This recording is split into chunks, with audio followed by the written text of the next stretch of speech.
There's a hole in your logic. You who know all the answers. Wow, you claim science ain't magic.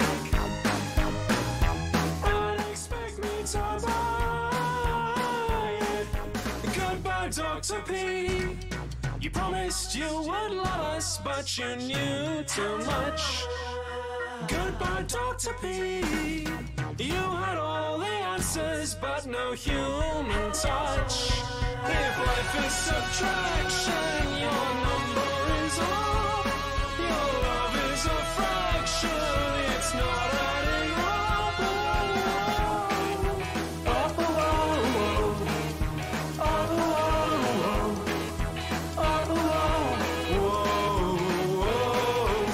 so busy showing me where I'm wrong. You forgot to switch your feelings on. Hello, everyone. We did it. Hello. Just wanted to. First of all, that was a fun. It's a fun song. Goodbye, Dr. P. By. Well, it's a cover, but it's from freaking Philosophy Tube. Pretty good stuff. Anyways, I hope he doesn't get mad at me for playing a clip from that. Anyways, big celebration time, as anyone saw in the big thing. This is 49,000 subscribers. Holy moly! This is the big one. Well, the next one's the real big one. Anyways, for anybody who this is their first time here, first of all, I did not write that song. Second of all, I realize that my microphone, I apologize for the sound of this. I'm going to mute the mic for a second so that I don't destroy the mic while I'm doing this.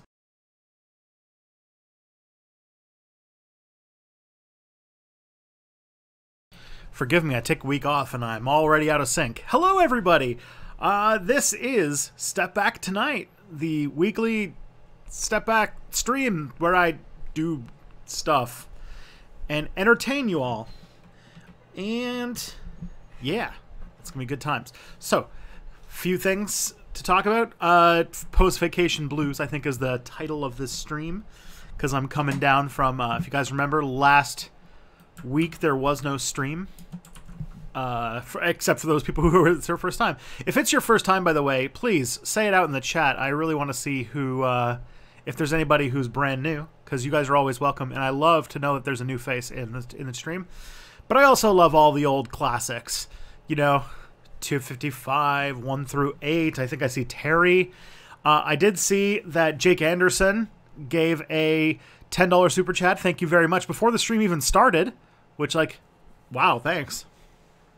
I really appreciate it.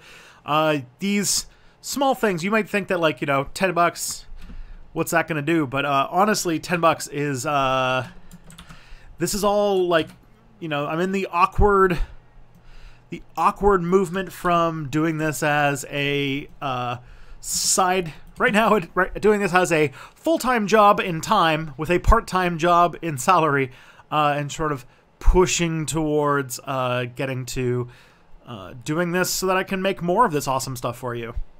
I say awesome. I guess I shouldn't toot my own horn so hard, but yeah. So Step Back Tonight, weekly show.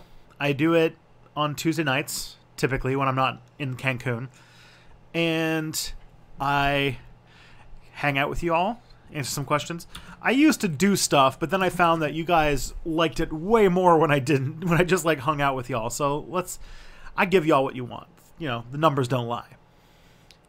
And today, I think that the first thing we gotta do is celebrate 49,000 subscribers, which is a bananas. Oh, Comrade Jeb's here. All right, so actually, Comrade Jeb made this meme to celebrate the 49,000 subscribers for Step Back. So enjoy.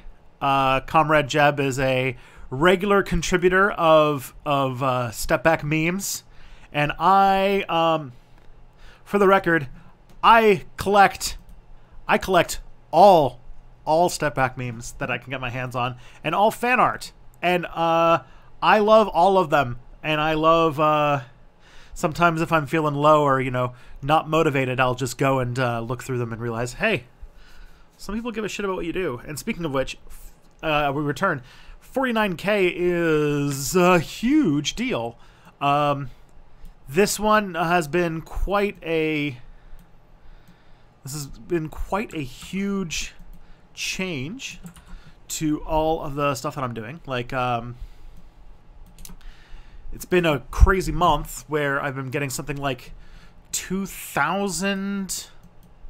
I got 2,000 subscribers in the last month because Scott Niswander from NerdZync, I did a collaboration with him, and then Thought Slime owned my ass with facts and logic, and so I've just been riding a cool wave. On top of that, I don't know if you guys know, but I have 2 videos that are sort of sleeper successes that have that did all right when they came out, but they've had like a real second life in slow burn search traffic, and that was my video on the history of the 2 Sudans, and also my video on the history of the Rwandan genocide. And I don't know if you guys know, but also last week, the Rwandan genocide turned 25, which means that was also a bump in traffic, which led to some new subscribers. And on top of that, the Sudan, there was a I want to say a coup or a takeover in, I think, Sudan regular. And so both of those led to a big uptick in search traffic. So things have been quite busy. I did think I thought I missed. I really can't do that. Yes, Jeffrey Stockholm is a first-timer here. So everybody, please say hello to Jeffrey, who is here for the first time. So everyone make him feel welcome. Or her. Or them. Whichever you prefer. And, Brianna1219 came from the Thought Slime thing. That's awesome. It's Sudan, not Sedan. I know, it's my accent. Sorry. What can I say? One of my best friends when I was a kid was named Jeff. It was spelt with the other way around with the GEO, but, yeah. He had a twin brother. Well, had. They still are twin brothers. They're still both alive. But they were, like, my best friends when I was, like, a little kid. And, I don't know where one wound up. The other one is a philosophy professor, so, they must have put something in the water back then that turned us all into overeducated dorks.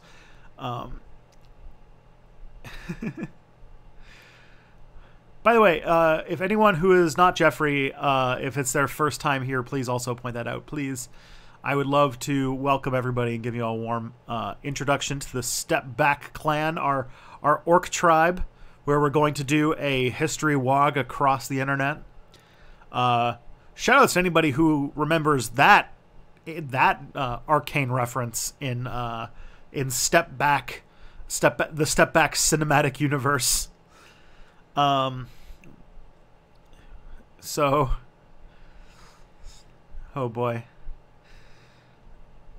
Maybe I should do some questions. I feel like I've done preamble for enough time.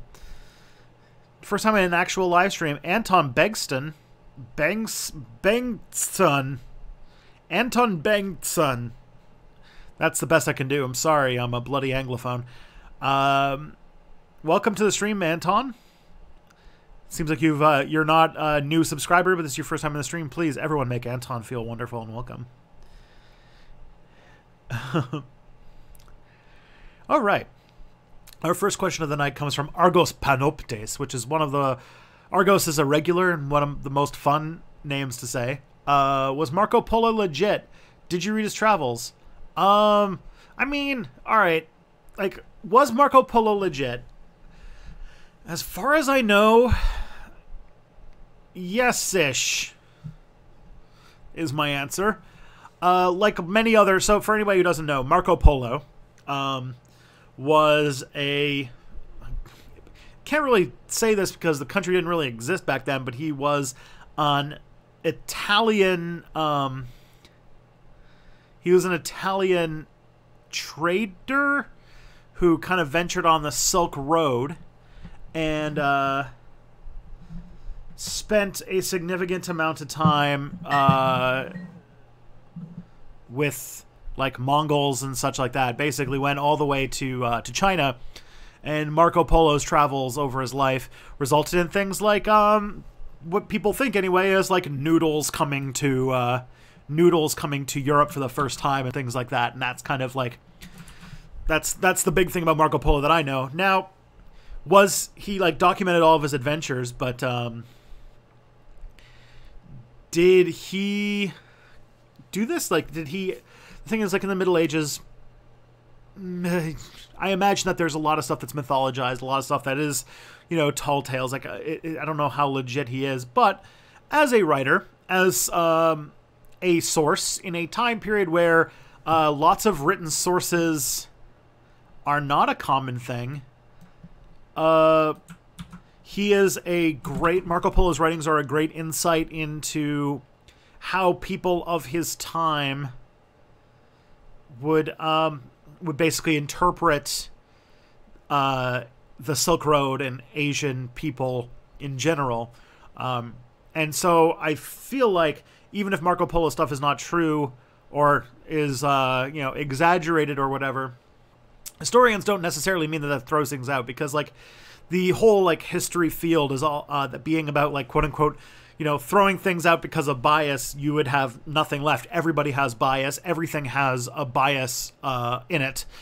Trust me, if things did not have a bias in which that they preferred certain things over others, you would end up with some of the worst writing in history.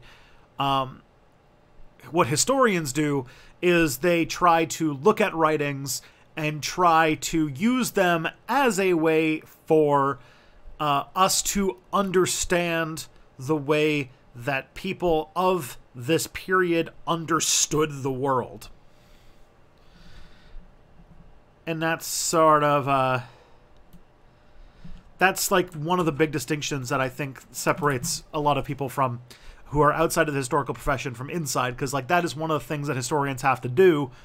Like you have to do things like one of the professors I used to spend a lot of time with when I was doing my PhD, she studied the indigenous peoples of Florida and how when really some of the only evidence that she would have sometimes were people who were talking about a group of people she was studying as if they were satanic monsters. And she had to sort of, as she called it, read against the grain. And this is sort of the things that you can do.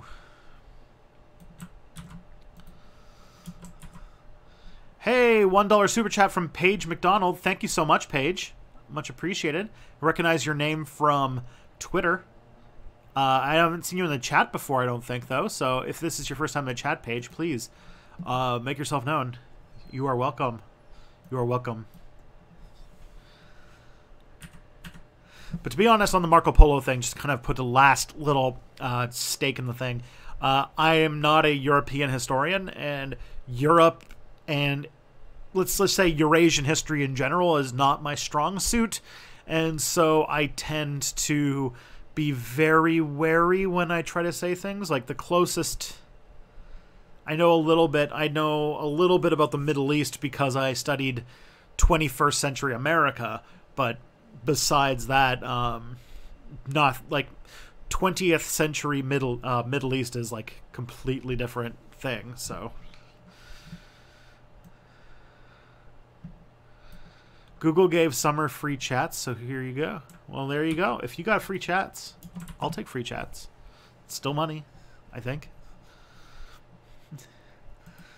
Hey, Hayden Hancock, thank you for the $2 super chat. Solidarity with anarcho-syndicalists. Well, thank you. Thank you.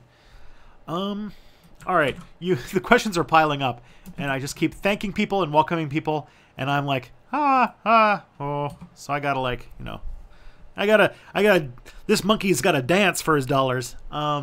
So let's move through this. So, 1 through 8 wants to know what's my stance on gun ownership. So, all right, there's a couple things about guns that might. I have a lot of conflicting feelings about gun ownership, to be honest, which is hard to say because I live so close and I'm so like marinated in American culture and American politics that you can't help but talk about gun ownership, and in a way that doesn't speak to that conversation. I also know that like almost half of Step Back viewers are American, and so some of the things that I'll say will sound really weird to people. As far as guns go, there are two big points I'd like to say, which is one, I'm not against gun ownership. I have nobody who's a sorry, I'm just throwing something out here. No one who respects the weapon that they have and uses it as a responsible owner is in any way entitled to have them taken away. In my mind, guns are a thing that can be wonderful sport. I know that this is sort of some BS deep green movement stuff, but I'm not even against a well-regulated regime of hunting as a sport, because actually it's as we have displaced some apex predators in some ecosystems, we've actually become like part of a predator in that ecosystem, and so I'm not even against that. And I had a friend when I lived in Quebec who lived in the forests, or he lived in the forest. He lived in the country, and he had forests on his property, and he had guns. He had lots of guns. Well, not lots of guns. I forget American standards. He had more than one gun, which to me is a lot of guns. But he had all sorts of things around that. Like he had, I think him and his dad had like one or two that had to be registered.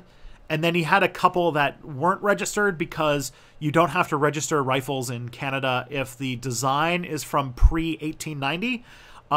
There's an old Facebook video somewhere of me firing one of these guns, which is a muzzle-loading black powder rifle, and it was really fun. We shot clay pigeons, we did stuff like that, and I think that, but he taught us to have a very strong respect for safety and care and things like that when we were using them, which is great. I think that those are things, but we don't want to dismiss that they are weapons. And I am definitely not the kind of leftist like some people who leave comments on my videos that say that that think that they're going to somehow they're somehow going to like LARP the revolution and somehow have some sort of armed leftist takeover of the current state where like they have armored personnel carriers and like predator drones and like helicopters with guns. Like there's no way. There's no way. It's bullshit. It's bullshit. Guns are for hunting. They're for sport. And I think that if you are a person who who responsibly owns them, who keeps them under control, who keeps them locked up, who regularly practices proper maintenance and safety while using them, then there's no reason that you shouldn't have a gun. Which I know, like, in American context, especially with the way that the Democrats have kind of tapered the gun control debate and the way that the gun control debate works in America, that's very verboten. But I am Canadian, and Canadians have a gun culture that's different than America. And I definitely, like, there are more guns in America than there are Americans in America. And I don't see any, like, way of reducing that number, because guns can be used for theoretically, like, I think it's like 100 years or something like that. So really, there's no like the dream of like completely disarming people is a pipe dream. Now, I would say that I am totally on board for gun reform and gun control in certain ways. Not like total gun abolition, but I do think that buyback programs and efforts to make sure that people who are mentally unstable or people who are involved with crime should have less restrictions or should have more restrictions towards purchasing guns and maybe have their ability to to own guns taken away. I don't see that as a problem. Definitely the weapons of war, like the AR-15, which is illegal in Canada but is legal in the United States, is not good. The whole semi-automatic thing is deadly. Definitely, so I think Random Geek just said disarm domestic abusers, and that is definitely a thing. Like, if you have a history of abuse or of abusing people, you definitely should be have your gun taken away. Yeah, Garrett, I know that severely mentally ill people, like, it's not like it's not only, yeah, as you said, Garrett, the risk of suicide is high, especially with people suffering from extreme depression. Because the thing about suicide, I mean, I don't want to talk too much about suicide because I don't want to trigger anything on people, but it's one of those things where if a lot of them can be prevented, if you can just keep the person from doing it for like 10 minutes. Like, very often, suicide is a very impulsive thing, and guns are a very easy way to kill yourself in a way that is very very fast and permanent. And so definitely that, and definitely people who have issues with reality and reality distortions, people with things like schizophrenia, like the shooting in not the Parkland shooting, the Newtown, Connecticut shooting happened because of a teacher's son who was schizophrenic. And it's not, I don't think, even as an anarchist, I don't think it's unreasonable to restrict the owning of weapons from people who unfortunately suffer from an inability to distinguish reality from hallucination. And that's a thing. It would be nice if guns were harder to get a hold of, and you knew that the people who had them were either, able to, knew that they were able to use them. Like in Canada, if you want to own a handgun, you have to register every 4 months at least. You have to register at a gun club. You have to demonstrate that you have practiced handgun ownership, or practiced your handgun at a range. So you have to know that you can safely use it and arm it and disarm it. On top of that, it's on a registry. And I think that, gun registries do a lot of good things. And so, in my mind, in the United States, those things would probably do a lot towards reducing the amount of mass violence.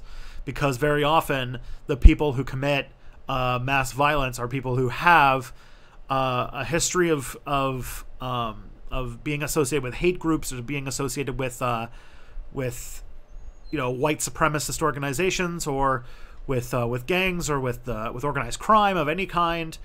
And a background check would certainly have picked that up a little bit if they had done better background checks. On top of that, the kinds of weapons that are sold in the United States are the weapons that are able to cause mass amounts of death without much input. These are things like semi-automatic rifles, and if you put a bump stock on them, it makes them basically an automatic rifle. These are not legal in Canada. Trust me, you would not be able to do like the Las Vegas shooting with like a bolt-action hunting rifle. And on top of that, all of them are registered, so it's very fast to find who has all of the models of this gun in an area, and it's easier to solve the crimes and trace, where things get stolen or where things fall out and like that kind of thing. So like that's a lot of it. I think that those are the areas where gun control could be improved in America. And also on top of that, I wanted to have an idea about in my mind, I don't have the optimism that some leftists have, where they think that a bunch of guys with AR-15s are somehow going to defeat even the police, let alone the military.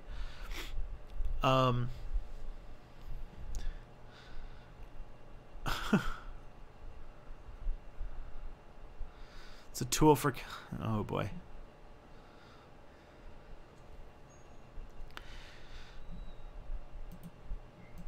God, Yuri, yeah, I know that it is a weapon. I'm not like denying that. Lots of things are weapons.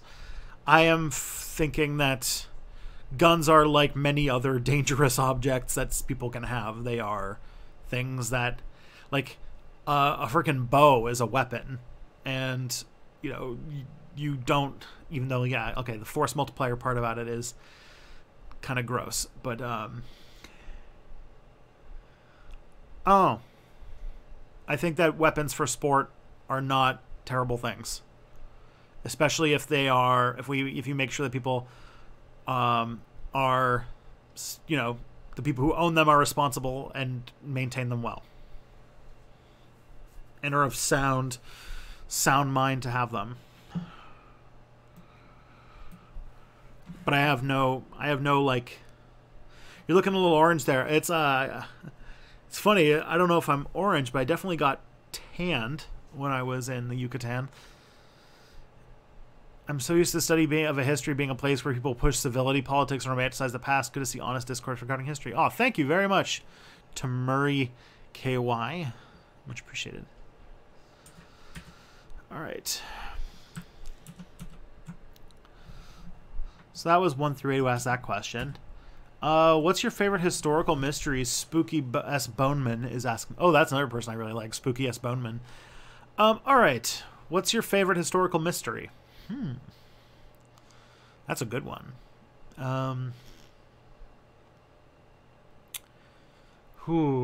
Let's think through this. I think there's a couple things that I would be very curious to have known more about that we don't really know a whole lot about. One is the sort of class of philosopher priests that existed in the Aztec society, that there's maybe a few bits of evidence that they were playing around with with early scientific method thinking, like very early, and that like the thinking is that if the Aztecs had been left to live for a bit longer, they might have actually developed a lot of sort of early basis of modern science and modern technology, which is really cool. The other one was the other mystery that I'm really interested in, actually. I think this is the one that I still like. I'm always looking up to see if I can find on the internet things like this, and that is there's significant evidence that a civilization lived in the Amazon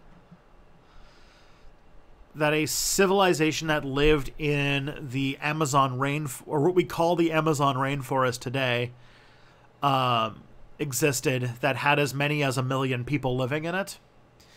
And that's just like with what we've found now, but there's like evidence that the Amazon rainforest, a lot of the Amazon rainforest is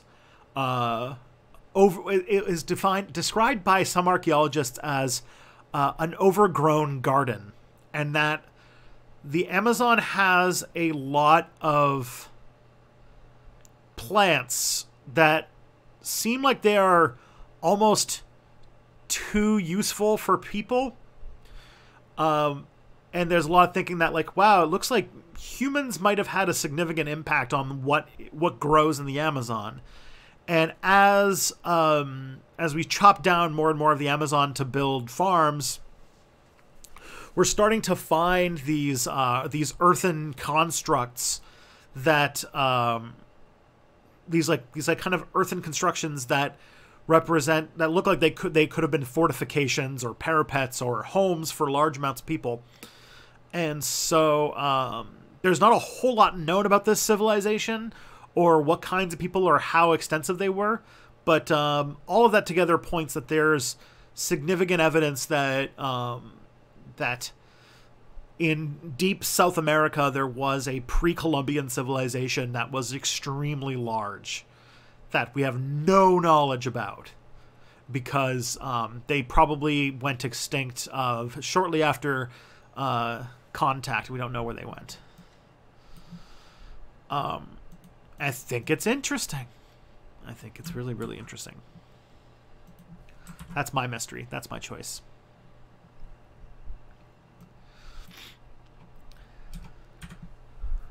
And I hope that it, it also shows another thing about that I think we don't appreciate enough about pre-Columbian Americas is that, you know, I got a lot of shit when I said that there were as many as 100 million people living in the Americas at the eve of the Columbian Exchange, because there's this idea, like if you think about it this way, if you think a lot of the traditional American narrative about the Americas is that, you know, it was just these like wild hunter-gatherer tribes that lived in very dispersed communities and were not very organized.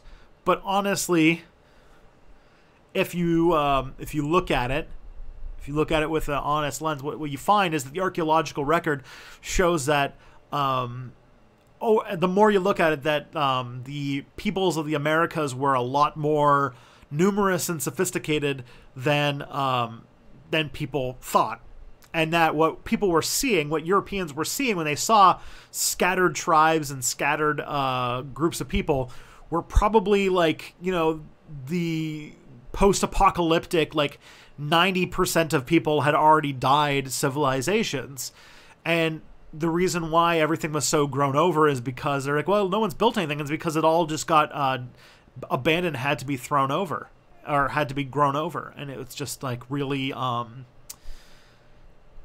the more archaeology gets done on pre-Columbian peoples, the more we're starting to realize that the number is a lot higher than we thought it was. And that the people who lived in these civilizations are like, were way more settled and sophisticated than we gave them credit for. Another good example, I don't think it was Ponce de Leon, but another explorer who like went up through Florida and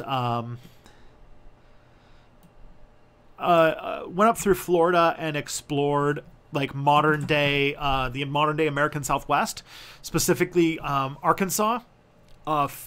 Had written in his journal about seeing paths and roads and cities and towns and like entire kingdoms and countries. And when another explorer explored the same region about 30 or 40 years later, they found that all of these things were gone, that they were destroyed. And so I think that the more that we do archaeology in these regions, we find that the impact of European diseases was a lot more extensive than we thought. And it didn't necessarily need a lot of contact to spread, which means that, like example, like one explorer could go and explore an area very highly populated, and just from that contact, or just through trade or you know, person to person transmission, entire regions could have been wiped out like decades before any like European settlers showed up. And so we're finding that the disease vectors of the Columbian Exchange were a lot more deadly than we anticipated. I think now, I think at the time that Crash Course U.S. History started, like in 2009, 2010 or something that's far too early. Like 2011, 2012, there was an idea that it was about 80% of people who lived in the Americas died due to disease, but now it's starting to creep up close to 90, and the suspicion that it's very likely that like upwards of like 1 in 5 humans died in the Columbian Exchange. due to disease, which was like 20% of the human race died because of disease. And like, yeah, like that, there's a lot of evidence that like that this death, this great dying, was a lot more extensive than we thought, which is really spooky because diseases are horrifying. Some random geek. What is property? Wow. Okay. Give me all the easy questions. All right. Property. I mean, at the moment, it is when you take a slate of land, potentially with a building in it, or something. You slate some space and say, I have exclusive ownership over this thing. I guess that, and even if you're not using it. Yeah, I think Amelia has the right answer. Property is theft. Because like, I think there's like there's I mean, there's like a difference between property, personal property, and private property. You know, like there is like no one's gonna like, you know, nobody thinks that like, you know, getting rid of property would mean taking away your toothbrush, but it would mean like that, you know, that person who has 3 houses and 2 of them they rent out to randos, that's property. I'm okay. Like, this happens all the time. You guys ask me. You guys. All right. I am very humble. These are good questions to ask another wonderful YouTuber named Oliver Thorne, who runs a channel called PhilosophyTube, because he is the philosopher. I am the history. I'm not, like, I know some political theory, but I'm not that well versed. I'm not that much of a philosopher. It's probably why I'm an anarchist and not some like 10-syllable long form of leftisty stuff.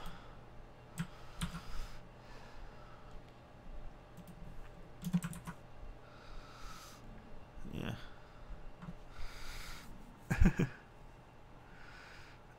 All right.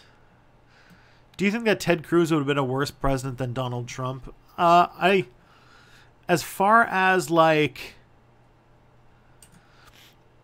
so would Ted Cruz have been as bad as Donald Trump? Honestly, when it comes to like the things that Donald Trump has done, Donald,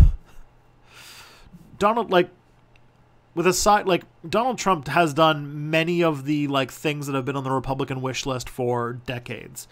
Like, if you look at Donald Trump's actions as president, and you get rid of the dumb things that he's like talked about, and his like dumbness, like, you know, his tweeting and all those things, and if you just like slapped, like, I don't want to say Jeb Bush because we have like radical Jeb Bush, but if you like slapped Ted Cruz into the presidency and had him do all of the exact same things that Trump did, it would not be considered weird. We would be like, the same things would happen. The thing is that Trump carries himself and speaks like he's a dictator, which most other Republicans have learned to dance around. And what they found out through this election is that actually Republicans really like it when you talk to them like they're subjects rather than citizens.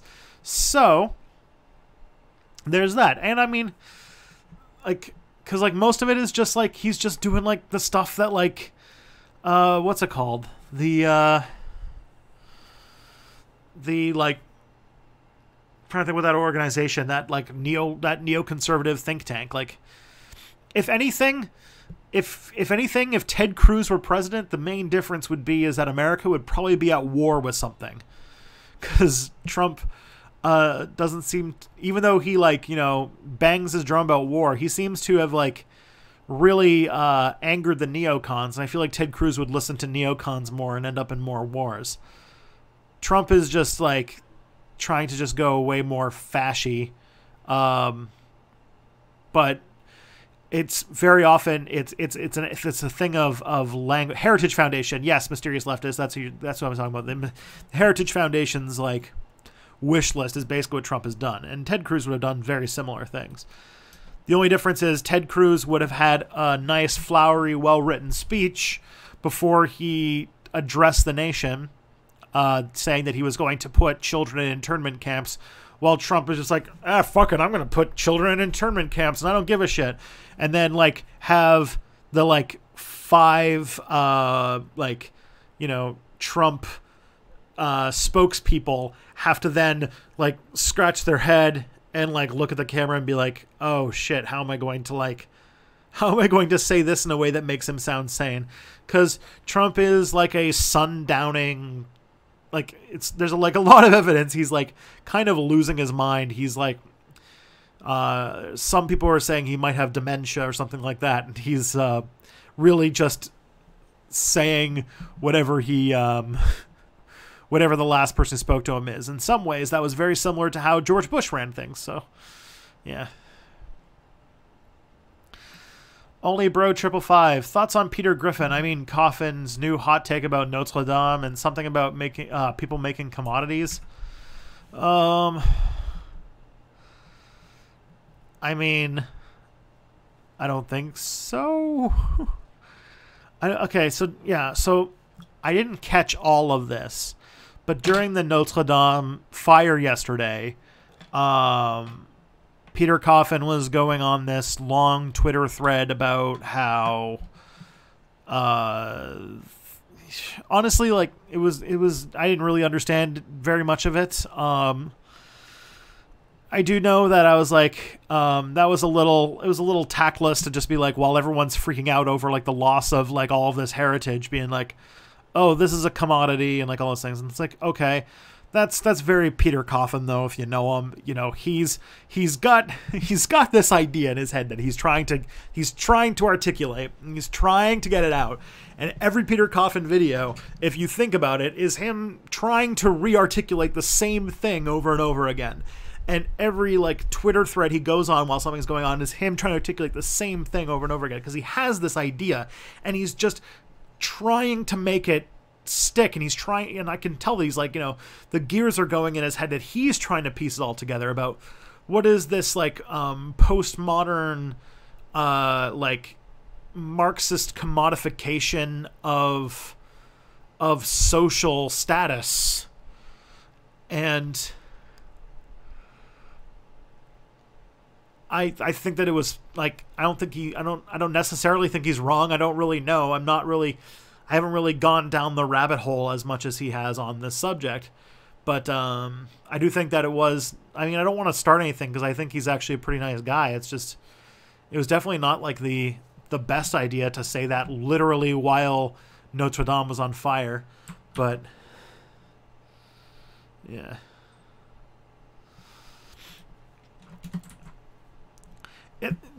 A very old Peter Coffin is going to write an amazing book explaining this idea once he's got it all kind of together, and it's going to be huge, and it's going to be amazing. It'll be interesting to see what happens. You kind of get, I think I mentioned there was Thought Slime ran a short run book review series, and we did one on Custom Reality in You, and I've read Custom Reality in You, and I was very much like, in this mentality that he's circling around some idea that he's building up towards, but he hasn't quite gotten there yet, because he should have been a critical theorist or something, but he's he didn't become like an old professor like he should have.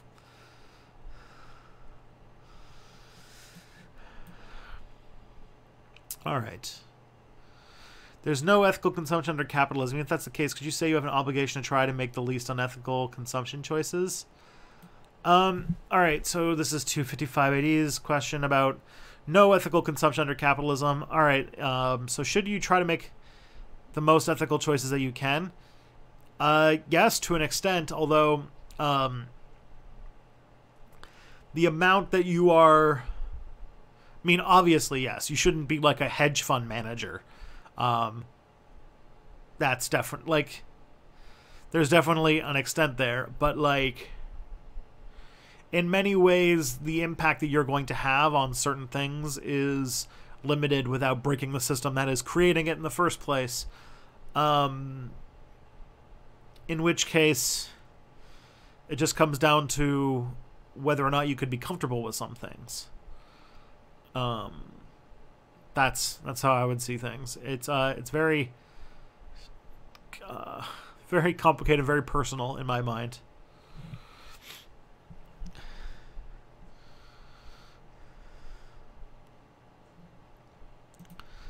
All right.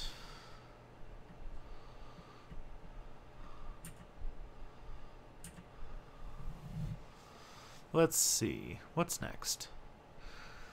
Oh, for example, would going to a cooperatively run small deli be less unethical than going to Subway, or therefore morally preferable? I mean, if you can afford it. A lot of people couldn't afford to go to the delicatessen for the nice things. I mean, if you wanted to live purely ethical, you should be you should try to participate in the capitalist economy as little as possible, and be a vegan who eats from the trash can or something.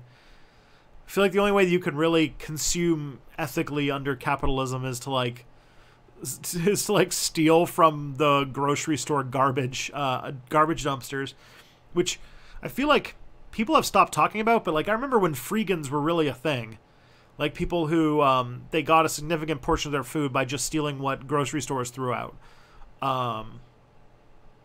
I haven't heard anybody talk about it in several years now, though, so I don't know. Maybe somebody got really sick and they decided to halt it, or something happened. But I mean, it's hard because like the ways that we impact people and the way that we damage things are complex, and I'm trying to circle around making a point here, but honestly, do your best in what you can afford, but don't like beat yourself up for not being able to make all of the lifestyle choices that you think you need to make in order to be at least get the most ethical out of the system, this unethical system we live in. And also don't let yourself be like guilted into it. Like there's a lot of social capital that's made out of performing a better better consumption than now, and in many ways that just feeds right back into capitalist thinking. And like there is a bourgeois purchasing of your I'm gonna turn into freaking Slavoj Žižek here in a second. There's like a bourgeois marketing where you pay the premium for the the small town delicatessen ham, as opposed to like going to Walmart for ham, which really what you're paying the premium for is like this way to absolve yourself from capitalism. I had to sniff because of Žižek, because this is a Žižek idea where like if you buy like the extra money you're paying for the fair trade coffee or the extra money you're paying for the Tom's shoes is actually you trying to commodify the alleviation, like the alleviation of your guilt for participating in an unethical system that is called capitalism. And really, neither are better. One is just you trying to is just you pay, like almost like with a carbon tax or something, or what's it called, carbon trading. Trying to pay pay for forgiveness for what you did, which is like, you know, a complex way to look at that question. I'm not exactly sure if, because he said that, and then I'm like, okay, so like, does that mean that you never pay premium for the ethical thing, or like whatever? And then he wrote an article that was like racist as shit. So like, honestly, like, Zizek can go fuck himself sometimes. But I did think that, yeah, there are people who do that. There are people who, there is a sort of performative goodness that that really has turned the fact that by buying anything in a capitalist system, you are going to create victims. It's just that you're just paying to get a little bit of forgiveness for it, but you're not contributing to fixing the problem that caused. You know, when you buy a Tom's shoes, yeah, you might be like, you know, numbing the damage that you are doing to the world and to other people by participating in capitalism. You know, but none of your money is going towards solving the problem that made that kid who doesn't have shoes need shoes in the first place. And that's basically it.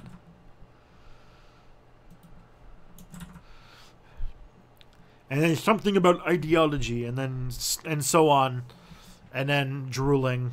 All right. Why are anarchists bad engineers, no rulers? Thank you, C.R. Smith. C.R. Smith, thank you so much for the $1.99 super chat. Really appreciate it. You are making this happen. You're making this real. You're making this possible. I appreciate it. All right.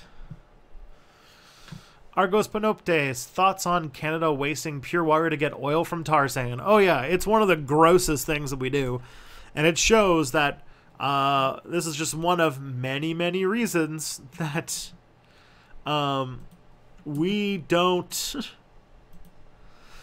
It's one of the many, many examples that there is a chasm of disconnect between what's good and what's profitable. And honestly... using profit and prices as an indicator for whether or not something is good is one of the worst ways that you can do it. Hence why in our economy that uses price and profit as our way of determining what is better than other things has led to us using our extremely precious fresh water reserves to turn bitumen into freaking oil, which is just like a thing that post-capitalist humans will just be so blown away by. Like, kind of like how in our, kind of like how when, like, the ancient Mayan people believed that they needed to keep making all sorts of temples to the gods in order to make them happy.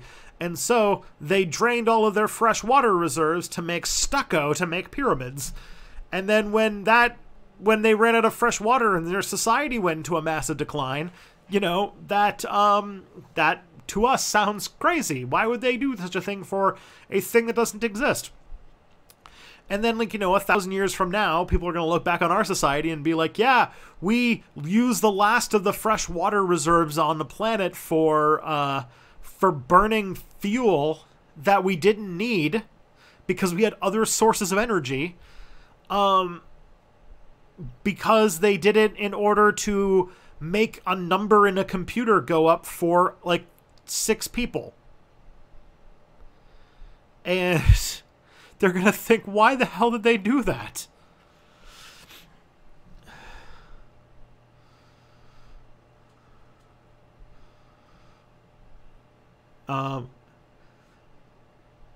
If you have to, like, you know, when you pause and step back, you'll realize, like, a lot of the things in history, or a lot of the things that we do in the name of profit, seem a lot like religious acts, and they make no sense, and they're so ridiculous. The fact that we have an entire industry made up of people who psychologically manipulate people into wanting things that they don't need is, like, really, like, there's no other society. There's no reason for that to exist except with the profit motive. It's pretty insane how bloated and inefficient capitalism is. We need to be like Walmart. Walmart on the inside is an extremely planned and organized economic system that is dynamic and uses machine learning algorithms in order to manage and make things happen. I don't know. Sounds to me like the planned economy is way more on top of things. Thank you, The Dying Atheist, for the super chat, for the $1.70 super chat. I really hope that's not all the money you have. Oh my goodness, I feel very bad. And yeah, Guillermo J said the People's Republic of Walmart book, and then someone said, do you listen to Chapo? So yes, the thing I just said about Walmart there, both of the people are referring to an episode of Chapo Trap House that happened last week where they talked about a book called The People's Republic of Walmart that basically exactly talked about this issue. So yes, I am kind of taking that idea and talking about it. And I am reading The People's Republic of Walmart right now, so I'm going to probably have more things to say about it in the future. 255 AD, who really likes the idea of a machine learning based planned economy, should really read The People's Republic of Walmart. It sounds like it'd be right up your alley. You have Google Play monies, don't know how to send that in super chats though. I don't know how to do that either, Brianna. I'm sorry. Trust me, if I knew, I would tell you. Because I like paying rent and eating food. C.R. Smith, when's there going to be Step Back History / fan fiction? Well, I won't say that exists. What I will say is there is, in a very strange way, Step Back History adjacent real life fan fiction. There's this really, really very normal person who is either wrote or is writing fan fiction based on the So That Happened podcast, where we play Hearts of Iron 4 with the people who run the Yogs cast, I think it was, and some My Little Pony people. I don't know very much. This was a very, very normal person who was doing this. So I was but I was fascinated because it's the first time I've ever seen fan fiction that includes me as a character, which, that's a thing. That doesn't happen to everyone now, does it?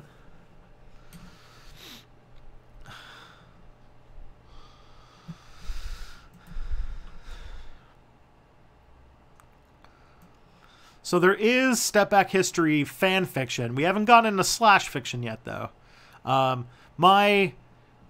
feel like I would need a much hornier audience than I have, and compared to some of the other people who I know in YouTube land, compared to Ollie's audience or Natalie's audience or holy crap, Mia Mulder's audience, I have a distinctly unhorny audience compared to them. So there's that.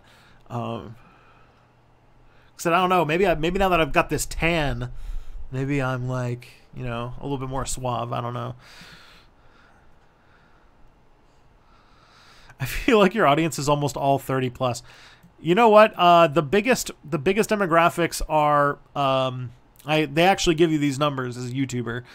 People who are 25 to 35 are 25 to 35 is the largest demographic. And then the second largest demographic is 18 to 24. So, yeah, the kind of bell curve there is very very high. Or is very the audience. Yeah, if you are between 18 and 35, you're prime Step Back audience. But also, that's also prime YouTube audience. So I don't know. But I do have there are people in the other parts of the spectrum as well, so that's nice.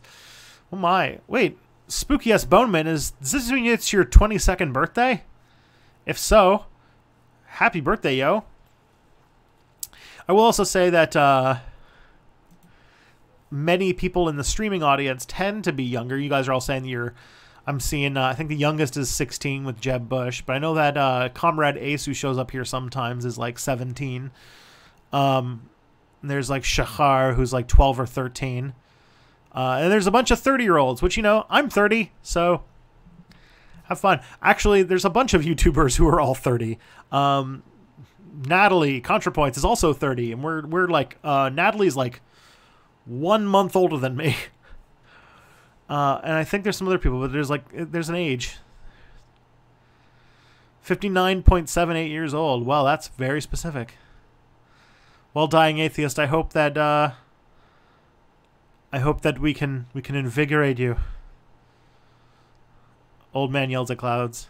Oh man. Okay, so it's all over the place. It's good. It's good to see people from all sorts of generations coming out and seeing Step Back stuff. That's really cool. Why would anybody wish me happy birthday just because it's not my birthday? Very fancy.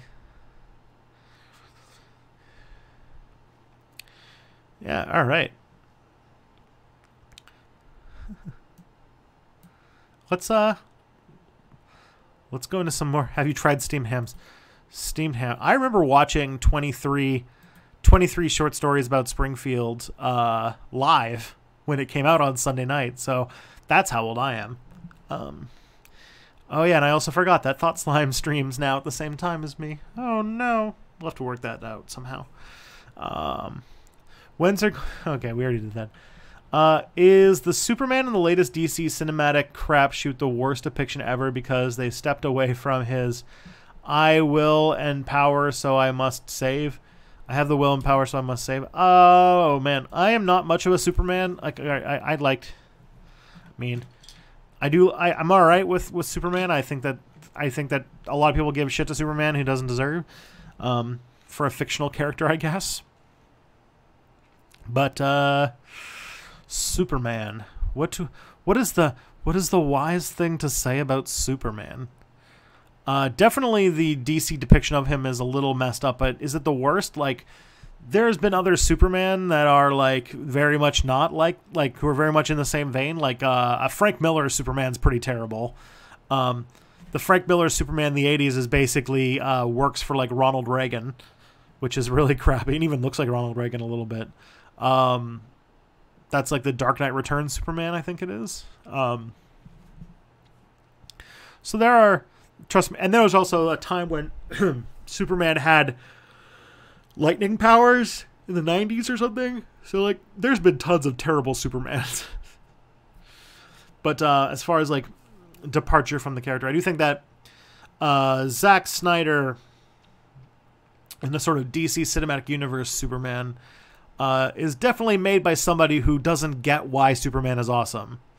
And Superman's not awesome because he can do anything, but as you pointed out, C.R. Smith very well, is that Superman can do anything and uses that to help people. And I think that that is something that Zack Snyder did not handle well.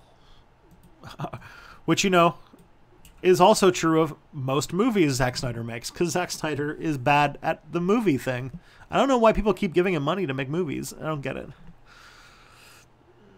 I just hate the fact that superheroes reinforce the idea that we need individual action rather than mass action to affect change alongside never addressing societal causes of harm. Yeah, that is definitely a problem. You can be a little bit I feel like there's another reading of superheroes that like I'm not really qualified to talk about. If you want to hang on to that question though, Attentat Deficit Disorder, I actually can announce, because we just made it official today, that on April 28th, it's a Sunday, I'm doing Subscriber Appreciation Day with Scott Neswander of NerdSync. And if you want to talk about somebody who wants to talk about Superman and about the ethics of superhero-dom and about whether superheroes are like, you know, if there's like a leftist reading of superheroes, Scott's your guy to answer that question. And you can ask that question when you come into the chat, and he will have a great answer.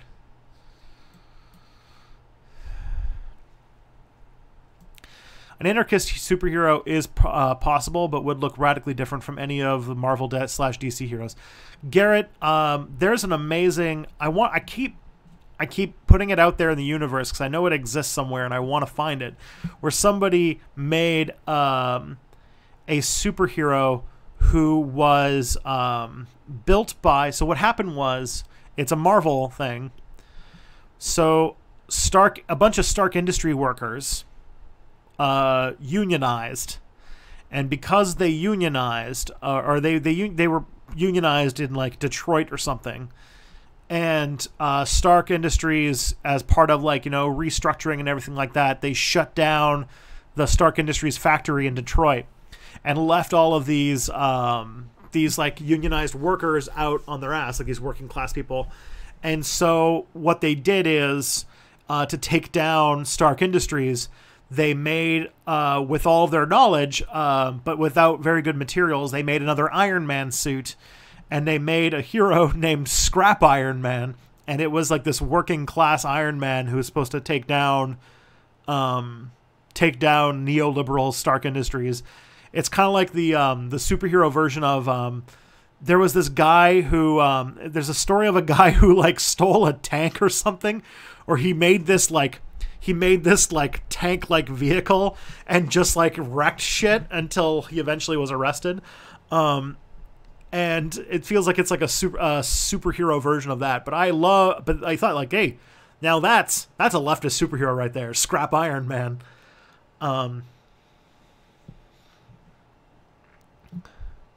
Killdozer. Yeah, that's it. Killdozer. That's what I'm referring to.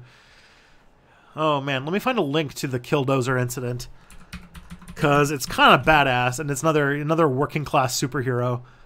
Oh,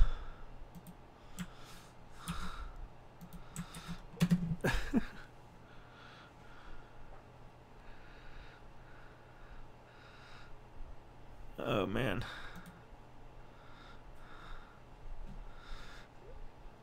It's still, Killdozer was an American welder and automobile ruffler repair shop owner who went on a rampage with a modified bulldozer. Outraged over zoning disputes, he armored a Komatsu D355A bulldozer with layers of steel and concrete and used it on June 4, 2004 to demolish the town hall in the former mayor's house in Colorado. The rampage ended when bulldozer became stuck in the basement of a gamble store he was in the process of destroying, and then he committed suicide. That's sad.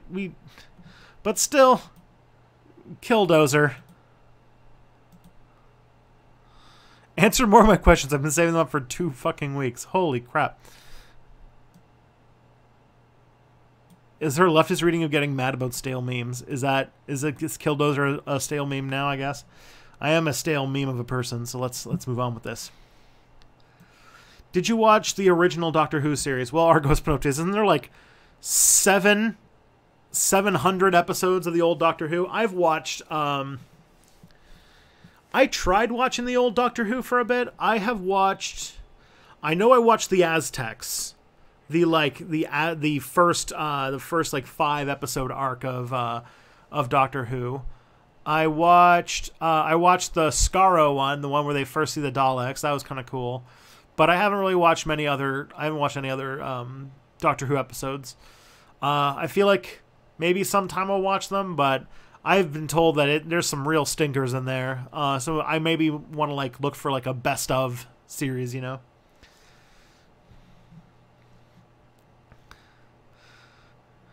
All right. 255. That Guardian article I linked.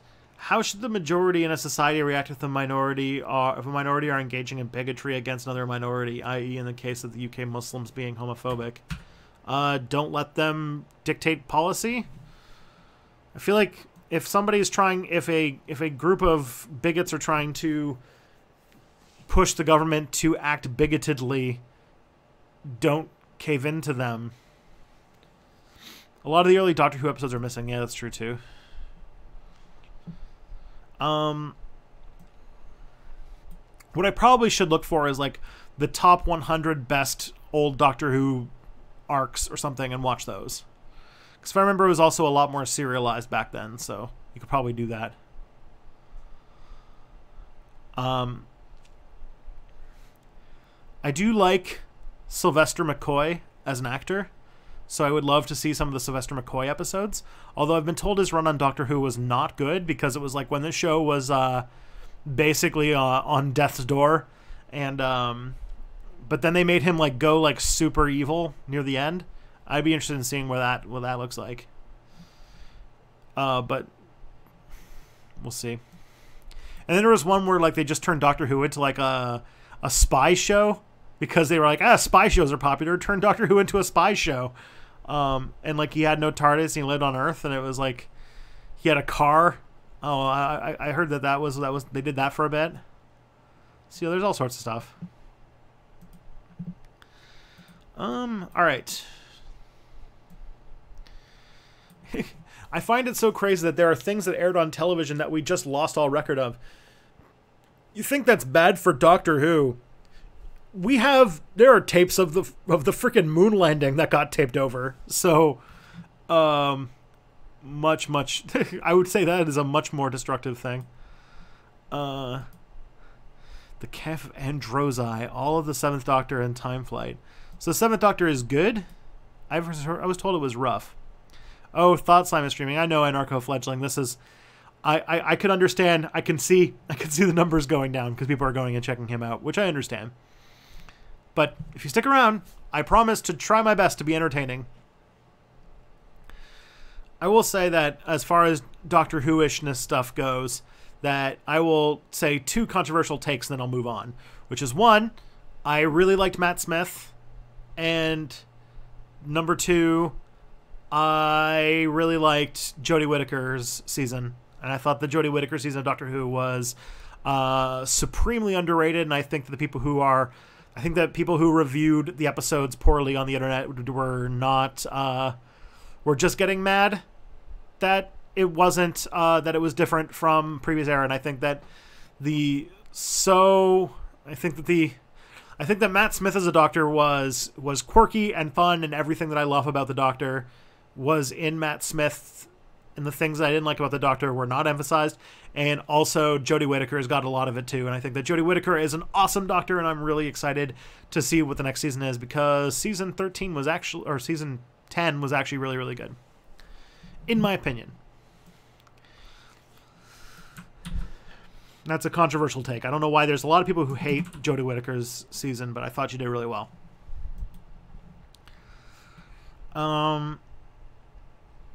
Did you hear about Mike Gravel running for Democratic Party in 2020 at 88 years old, and he speaks French as his main language? I have heard about Mike Gravel running for president. I remember Mike Gravel. He ran for president like 1,000 years ago. That's adorable. I know that he's running, and I know that he's also if I remember, Mike Gravel is not really running with the intention of winning, but is trying to run in order to basically, like, with the Democratic Party going more to the left in this set of primaries, or at least people are messaging more left-wing than they have in the past, that with all of this talk about economic justice, Mike Gravel wants to run just to open up the conversation enough so that they're talking about anti-imperialism. Because, I mean, I think that the only, like, anti-imperialism presidential candidate right now in the Democratic field is, like, Tulsi Gabbard. And, like, Tulsi Gabbard is not going to win. She's, like, I don't even know if she's even still running. But Tulsi Gabbard has the best, I think, foreign policy positions out of all of the Democratic people running. And I know that I was watching this thing with, oh gosh, what's his name? He's another, like, he's a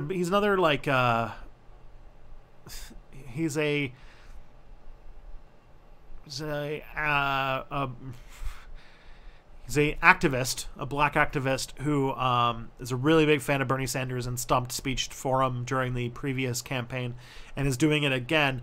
And recently he was interviewed on one of my favorite podcasts, which is Mehdi Hassan's podcast called what the hell is Mehdi Hassan's podcast called? It's like my favorite podcast, but I can't remember its name. Because I just know Mehdi Hassan's podcast. It's like Deconstructed. Deconstructed is its name. I just remembered. So Mehdi Hassan's podcast, Deconstructed, did an interview with him. And he is working pretty hard to push Bernie to be less... to be less hawkish. Now, compared to most Democrats, he's very not hawkish, but he's still more hawkish than I would like. I think Gravel is running to try and get anti-imperialism talked about in debates and stuff like that. And I would be perfectly glad to do that, but I don't, if I remember correctly, Gravel isn't intending to win. I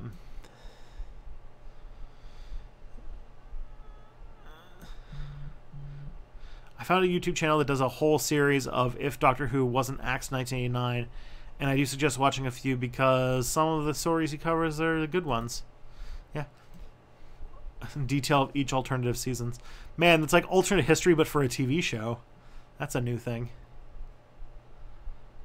Yeah.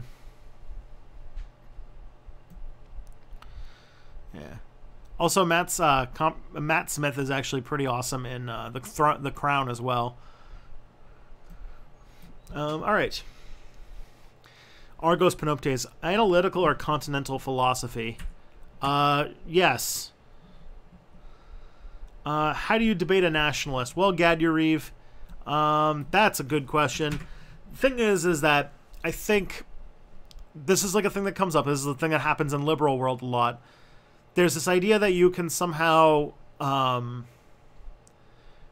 that you can argue with a nationalist and make them, like, convince them through facts and logic and reason to give up their nationalist ideas, when nationalism is not a thing you reason yourself into. And I am very much like a person who believes that you cannot reason yourself out of a position you didn't reason yourself into. And so really what you should do, if anything, is show them the cost, the ways in which their concept of nationalism hurts people. Hopefully you can appeal to their pathos.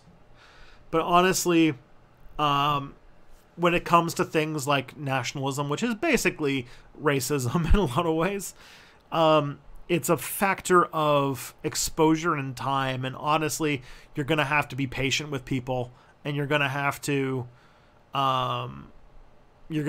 get in fights and be annoying with them many, many times. And hopefully they don't break off with you and double down.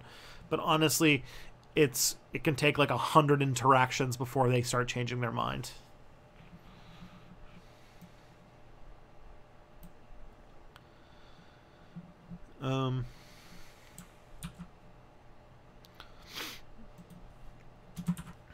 All right. The Mysterious Leftist. What are your thoughts on the SNC Lavalin affair and Justin Trudeau? I think it shows that Justin Trudeau is a plutocrat who is letting a corporation get away with crimes in order to ensure jobs in Quebec so that he can win the election. That's not good. I would not like that. And then he did that anyway, and SNC Lavalin is still leaving. So they're moving headquarters to the United States. So they didn't even get to save the jobs, but they still get all the bullshit. But Justin Trudeau also just like bribed Loblaws with like $15 million to buy new refrigerators that are less damaging to the environment.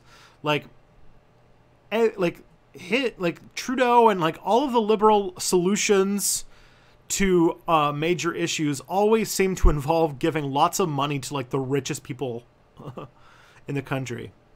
Because like the CEO of Loblaws, which is a major grocery store chain in Canada, for anybody who's not Canadian, is one of the richest people in Canada. He's one of the richest people in the country. And he just got a big handout by the government so that he could pretty please build some fridges. When, like, I don't know, it feels like just handing out taxpayer money to wealthy people to bribe them into doing the right thing doesn't seem like the right tactic to me. But liberals love giving money to rich people, almost as much as conservatives do. Conservatives love giving money to rich people. They just don't have a high-minded purpose.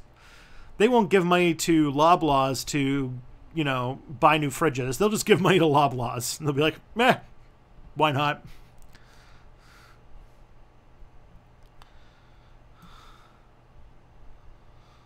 Confession, I used to be a fascist until I realized they're actually really racist. Well, hey, you're here now. That's all that counts, right?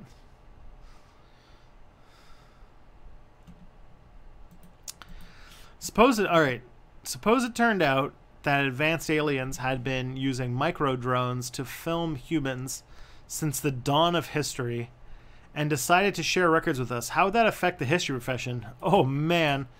Well, it's interesting because I think that I actually had a conversation with my supervisor once about how would the history discipline change if we had time machines. And there definitely would still be a need for historians. I think it'd be much easier for getting details. It'd be really great to get objective details about how things went down. That's going to be great.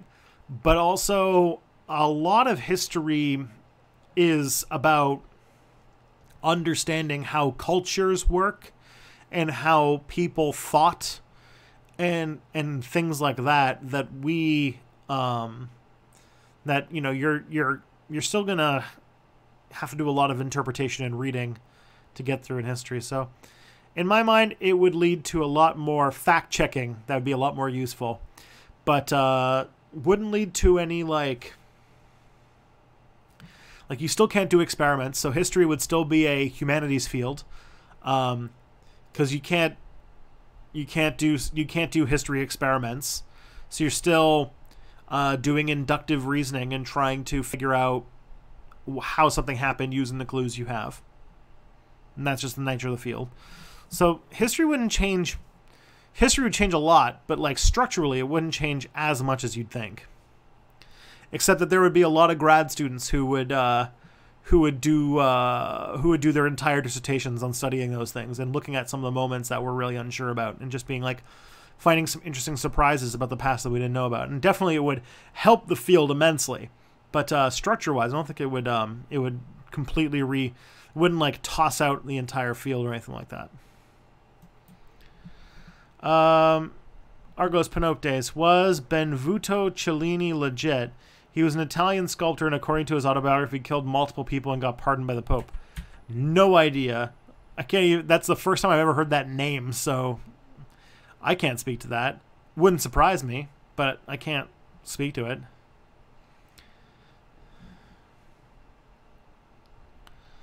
All right. Thoughts on Assange from WikiLeaks getting arrested? Yeah. Okay, so I can do that. I might quick step about that this week. I'm not sure. I'm between talking about Assange or Notre Dame, but Assange's arrest is pretty bad.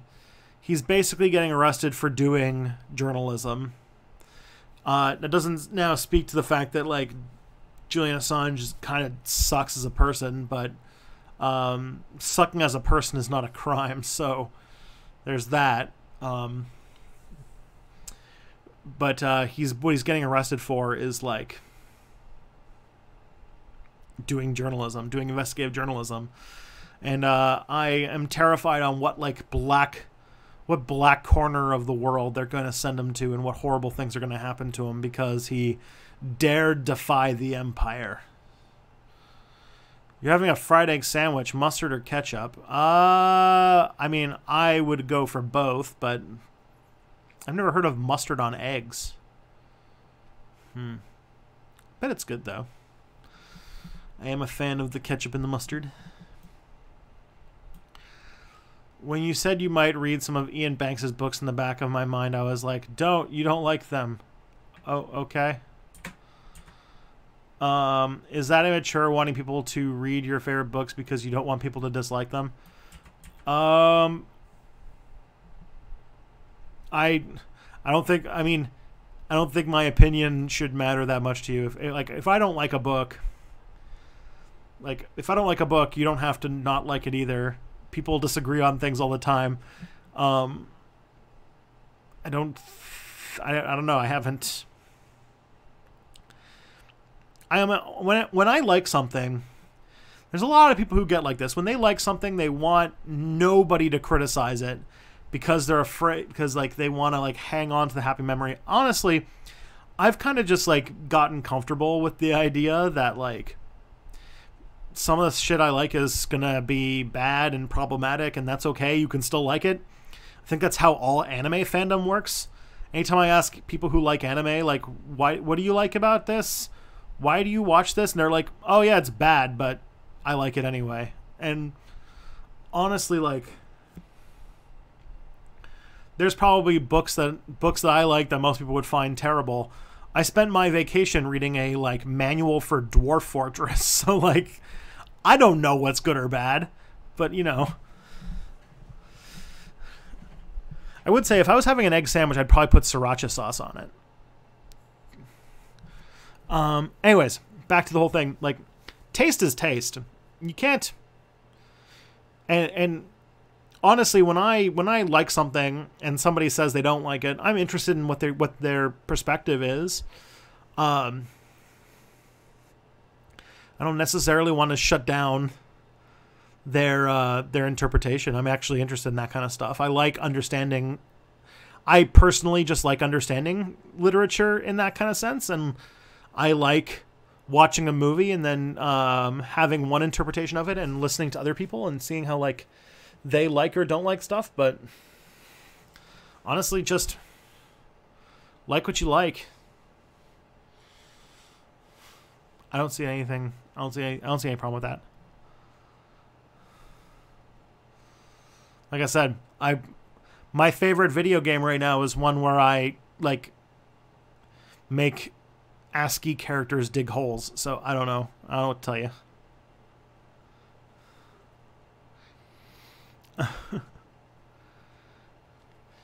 You didn't write it, so.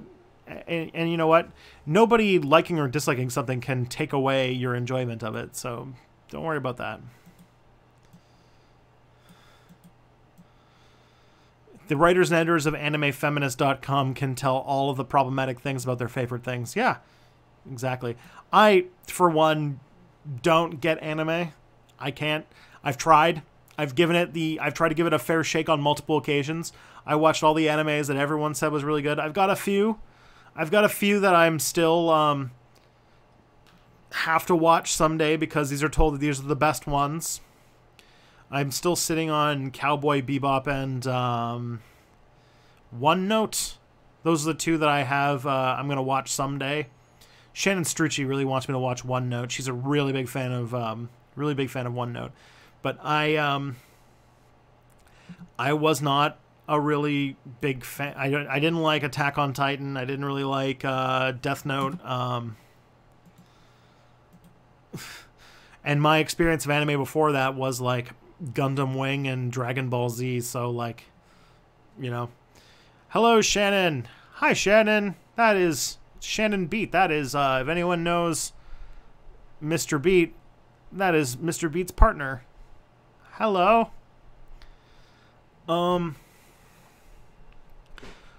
There's a... Oh, I liked... you know what? When it came to the anime thing, I actually like Akira. Akira is a good movie. What else is there? I think I liked Ghost in the Shell, but I can't remember much of it. But I did like Akira.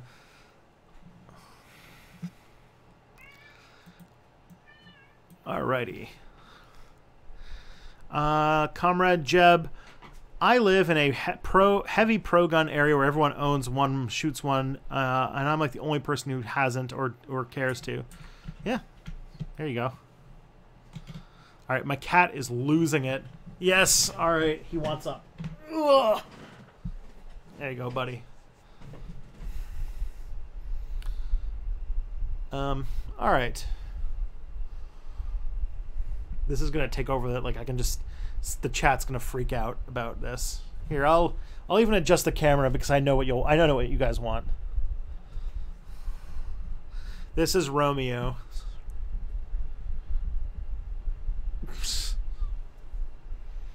And he's been very, very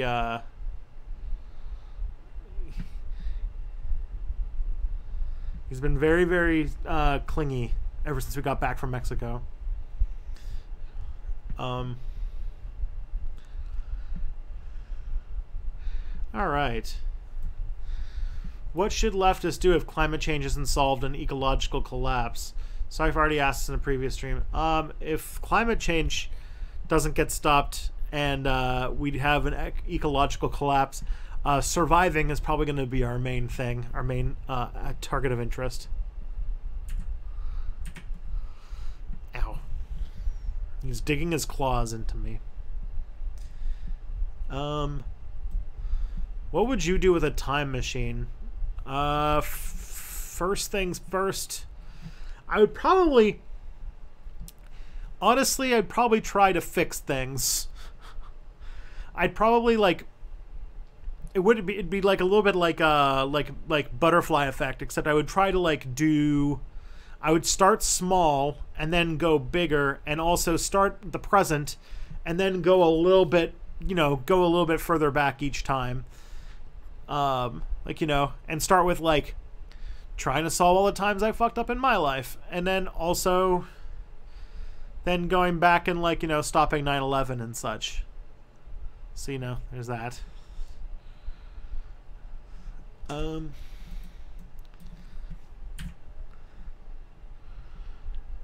Oh my. H-Bomber Guy, Oliver Thorne, Natalie, ContraPoints, Step Back History. That is a high... That is like a very prosperous group to be a part of. Thank you. I appreciate that.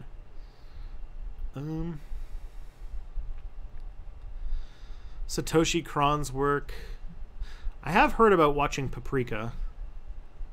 Do you think President Dukakis would have been willing to support Mikhail Gorbachev's attempts to convert the USSR into a social democracy as opposed to pushing neoliberalism like Bush did? Maybe. I don't know. I think, like, I don't know what Michael Dukakis would have been like as president, to be honest. He spoke a good game, but who knows what he would have been like when he actually did it. And also, when we were reading about, what's it called? When we were reading about Dukakis, we were reading all of the criticisms of him. And it's like, man, I hope he's as cool as his critics say he is, but I don't know. All right, Gad Yuriv, you once said you were part of the quote-unquote skeptic community. I grew on very leftist atheism, and I want to understand why the skeptics are so right-wing. Do you have an answer to that?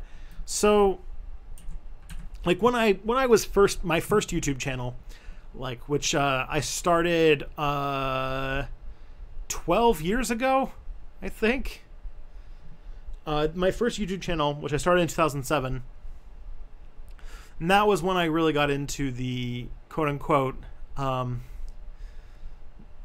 what's it called, the skeptic world, when, like, skepticism was like a lot of people who have since gone bananas. There was, like, a guy named Captain Awesome who was, like, the biggest skeptic YouTuber or biggest atheist YouTuber. I have no idea where he wound up. I think he I remember that The Amazing Atheist was around back then, and I used to like The Amazing Atheist until I grew up. And so I do remember all those things. I think that... Why did skeptics become so right-wing? That's a very good question. I mean, I could probably say that one of the things that the skeptics did is that the community on YouTube descended very quickly from being a community of people who wanted to discuss, like, the skeptic community was very much a group of people who wanted to, I learned later in life, people who wanted to tear others down. more than they were people who were looking for truth. They were always right wing. That is probably true, but I think something definitely wound them up. And they were, when they, like in 2007, 2008, there were still like fundamentalist Christian YouTubers who were making regular content, and like there were creationists and conspiracy people and all sorts of stuff, and most of them seem to be focused on owning the fundamentalists. But then like by like 2009 or so, there were basically none of them left on YouTube. Like Jesus Freak 777, I remember being one of them, and like there's the other guy. But people got boring. I think that honestly the atheist YouTube people broke. I remembered exactly the moment it broke, which was Elevator Gate. That was the moment. When Elevator Gate happened, and some people said, "Hey, it's creepy to proposition women at 4 a.m. in elevators," and then other people came and defended them, I think it created a rift that made people on the people double down, and like the whole atheism plus thing became a thing. And I don't know if that was really much, but the people who sort of stayed in atheist action after that became more and more reactionary and right wing and focusing on owning those social justice warriors. And like that was sort of when things went down. And like Elevator Gate is when I got off the bus. That's when I was like, all right, I'm kind of done with this community because they're acting like a bunch of children. I still love Rebecca Watson's work, so you could definitely tell what side I took out of that. But also around the same time as when I went to university, and I kind of stopped making content for... I didn't stop making content, but I really slowed down on making content from like 2010 to 2013, 2014, something like that. I don't really remember too much. So there was that, and I think that you can see... I think that, yeah, I don't know. I would probably say Elevator Gate. That was what did it, or at least that was like the first big incident I can remember where that stuff went down. Aaron Ra. I've seen Aaron Ra's name around. I don't think I know who he is. I think like I've seen his channel, and I've seen some of the content he puts out, and I'm like, he looks familiar. But remembering, I'm having a hard time like trying to remember Aaron Ra back in like 2007, 2008.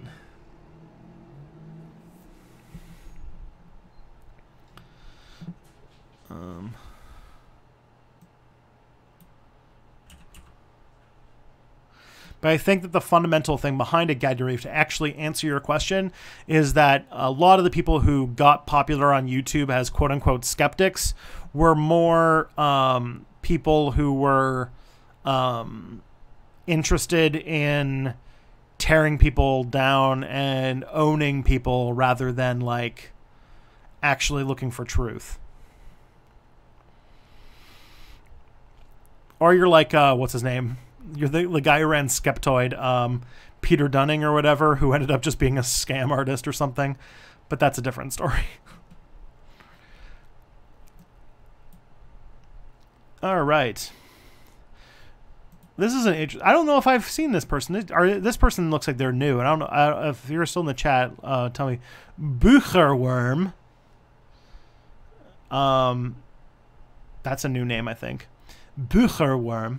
What general era/epoch or history are you interested in? Like more recent or modern or ancient? I'm very much a modern person.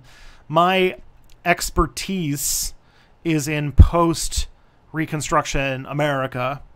Like I could teach a course on U.S. history after 1871. If pushed to, I could teach a whole U.S. survey course. I've done it for several years. I was a TA for a U.S. history course for 3 straight years, I want to say. But that's like that's my jam. I'm very interested in 21st century events as someone who lived through them. And on top of that, I also have a random side interest in pre-Columbian Americas.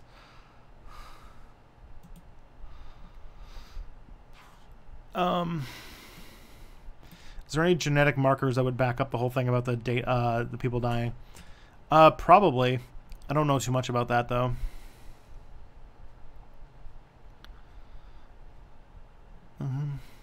Why do postmodernists say there's no such thing as objective reality when they mean objective reality is unknowable?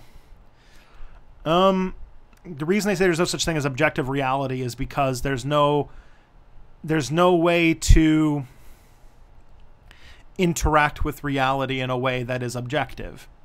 There's no way for us to interact with the real world that doesn't involve being mediated through some form of subjective experience. You know, we see through we don't see really. What we consider sight is our brain's interpretation of the input coming in through our eyeballs. And in that case, objective reality is, it's just easier to think about it that way, because like not only is there no way to know what objective reality is, but there's no way to even try. Like, we could all be in the Matrix for all we know, you know? And so really, everything, even things that we consider objective reality, are subject to our brain's interpretation and our brain's understanding of things. And that's kind of the postmodern nut. And when you postmodern nut in space, it pushes you backward. Do you think the next Democratic president will be able to get anything done? One of the progressive podcasters I liked suggested they probably won't because the Republicans will still have Congress. That really depends upon who the Democratic candidate is. I do think that if the Democrats, like last night, Bernie Sanders did a Fox News town hall, and apparently, I haven't seen it, but from what I gathered, he apparently like burned down the house. Like people, like the audience, the Fox News audience was excited about him, which just shows that like the Republican Democrat dynamic could break if we just started talking about the right issues. And because so many people in the Democratic Party are so bought by certain interests, specifically like finance and weapons and imperialism and all those kinds of things, because they are so unwilling to talk about class struggle and material conditions, they're going to keep losing. But if the Democrats can put up a campaign behind like ideas of like, let's deal with income inequality, let's deal with the fact that people's lives are getting worse, I don't know. I suspect you could see some numbers that we would be very surprised by. And you could see some states going blue for that I would be honestly surprised by. I think there's a lot of people who really underestimate the people of the United States. And I think there's a lot of people who think that the propaganda that they've been fed is essential to their nature. And that there's a lot of people in America, in my opinion, who people think are lost causes, but it's because they've been fed a drip feed of scapegoating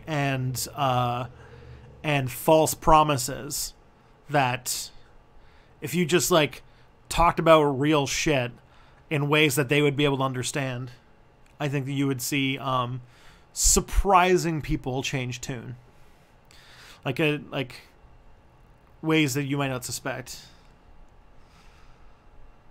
So we'll see. I sometimes get scared that Bernie's going to win the nomination, and then the Democrats are going to come to the conclusion that they'd rather lose elections than actually win under these conditions. But that's depressing. What do you think about Comrade Jeb Bush's decision to run on vegan genocide in 2020? No. Vegans are great. Vegans are better people than us. Think about the sacrifices vegans are making because of their ethics. Trust me, like, I wish I was that good of a person.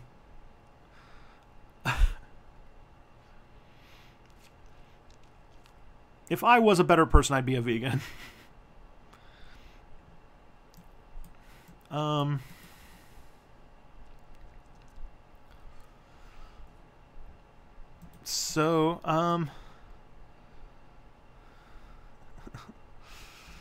Who do you think is going to get the Republican nomination, and which do you think is the worst one? Mysterious leftist, I think Donald Trump is going to get the Republican nomination. There could be a primary challenge against him, but he has locked down Republican donors so hard. And all the Republicans know that even though they don't like things that he does, they're,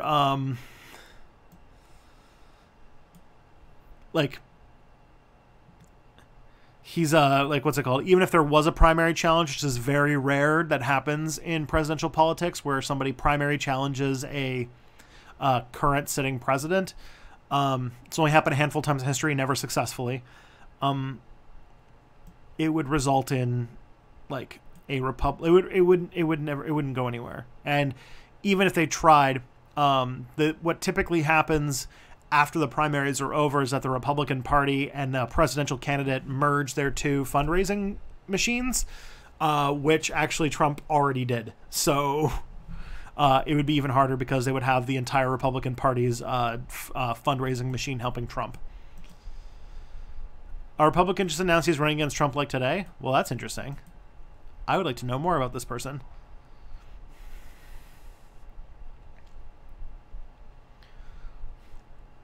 Okay. Who do you think is going to... Got that. Thoughts on Mike Gravel's run for 2020? We already covered that. Favorite king/queen/ruler ever? Just make 255 mad. I'm just going to say Caligula. I do like... Emperors and kings are typically horrible monsters. So at least Caligula knew what he was. William Weld. Never heard of him.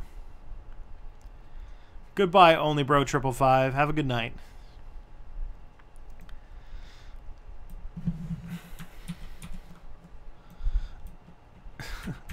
All right.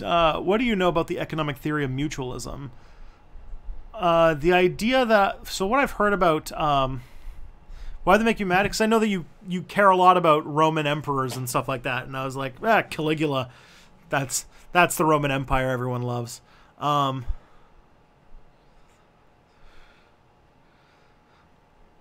All right. What do you know about the economic theory of mutualism? All right, mutualism. My second favorite king/emperor is the poor unfortunate soul King Carlos II. Poor guy.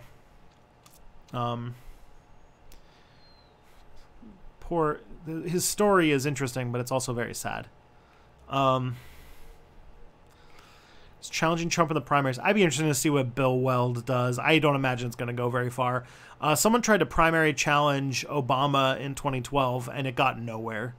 Well, they didn't try. They tried to run a campaign of people to primary to vote no on Obama in the primaries, but I don't know. A primary challenge, if there was anybody who could do decent against in a primary challenge, it might be this moment where the Republican Party has some fracture. But honestly, I don't see, because the thing is that Donald Trump, while he doesn't have the party in his pocket.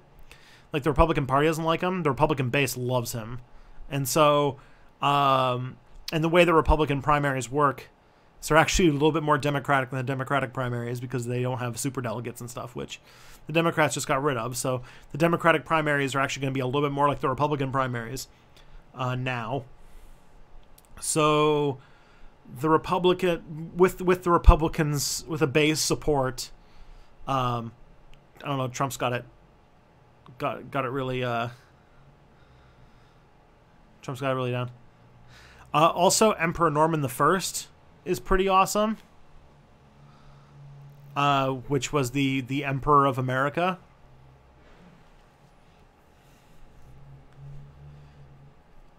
Okay, I really gotta get to this question on mutualism.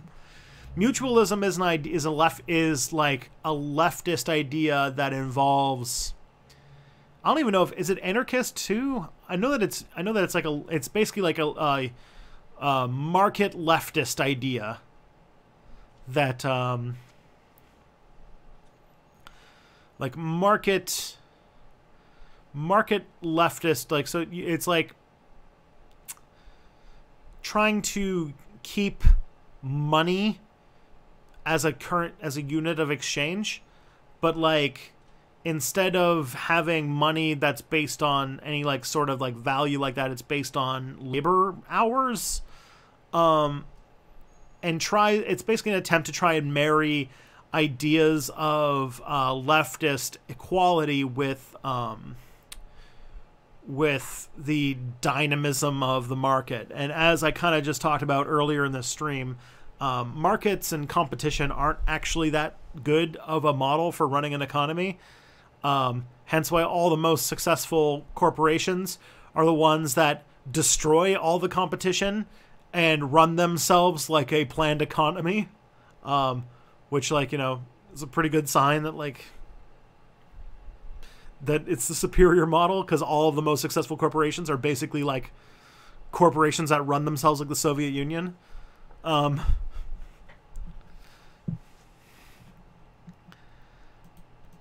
Yeah.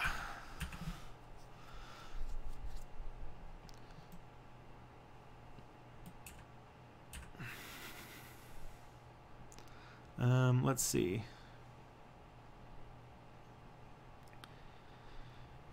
Went to see Seth Andrews speak. Ooh. Who is Seth Andrews? Seth Andrews is an author and speaker on the subject of atheism. Oh. Well, doesn't he look fancy?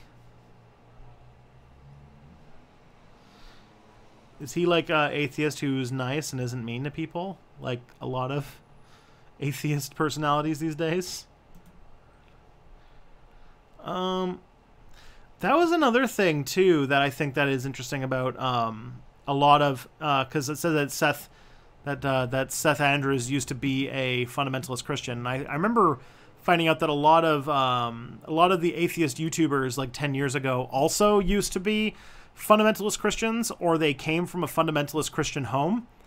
And a lot of times, like, their approach to not believing in things was still sort of built out of this dogmatic Protestant fundamentalist like mindset. It was just about not believing in gods than believing in it. And so they were like just as like hardcore about not believing in God and hating everybody who opposes them that like a fundamentalist Christian would have. So I thought that was another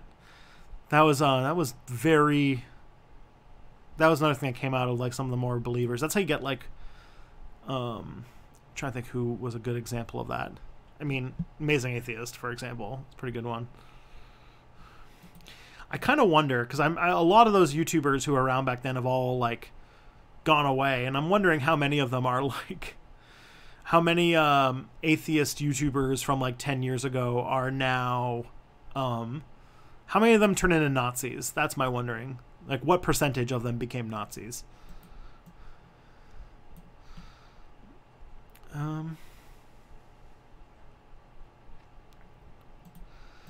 What do you think about conservatives like Candace Owens hate IDPol even though they use it to deflect themselves against criticism? I think it's dumb, mysterious leftist, obviously. Candace Owens is like... I heard her... Candace Owens is definitely not somebody that we should ever take seriously. If you ever have to testify in front of Congress, clarifying your position, the things you said about Hitler, maybe you should just not be a public figure. Yeah, he's sad. He's a sad, or Candace Owens is sad. She also said in her deposition that that she doesn't believe in that she thinks that the Southern strategy was a hoax, even though like the people who organized it have like we literally have videos of people who organized the Southern strategy talking about how it worked. It's just like, ugh.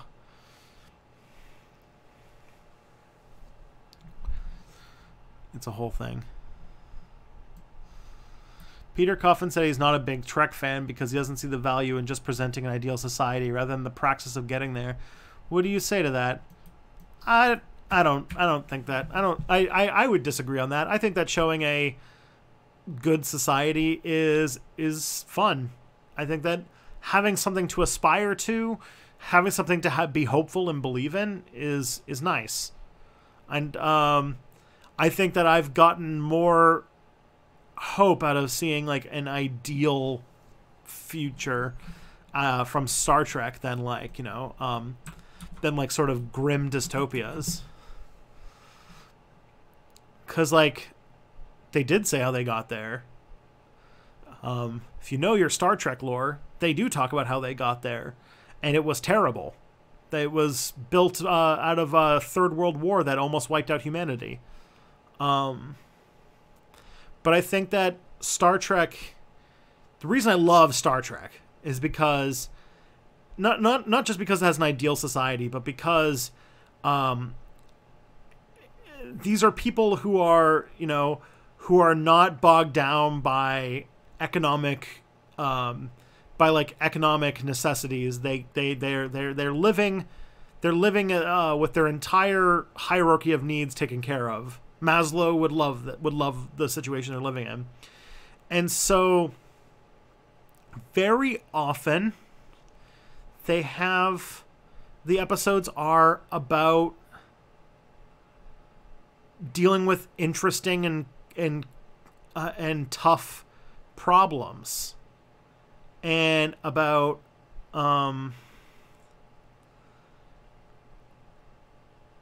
Star Trek glamorizes fascism, be it accidentally. I've heard of that reading. I definitely think that the J.J. Abrams universe is definitely a lot more like that, and I do think that there are definitely issues with the sort of utopian society that Star Trek portrays, and I actually think that Deep Space Nine actually did a really good job at showing that the utopian society isn't as utopian as it looks. But I do think that Star Trek glamorizes fascism. Okay. God, Yariv, you're tearing me apart. No, but Star Trek, I love how Star Trek makes you think, and it brings interesting problems. Like, I think that the best Star Trek show on TV right now is The Orville. The Orville is the perfect example of what I like about Star Trek shows, and about because sci-fi it's about the interesting philosophical questions that come up with technology, but it's also about decontextualizing the issues of our world in a way so that you can look at it from the outside and also experiment with interesting things. Like one of the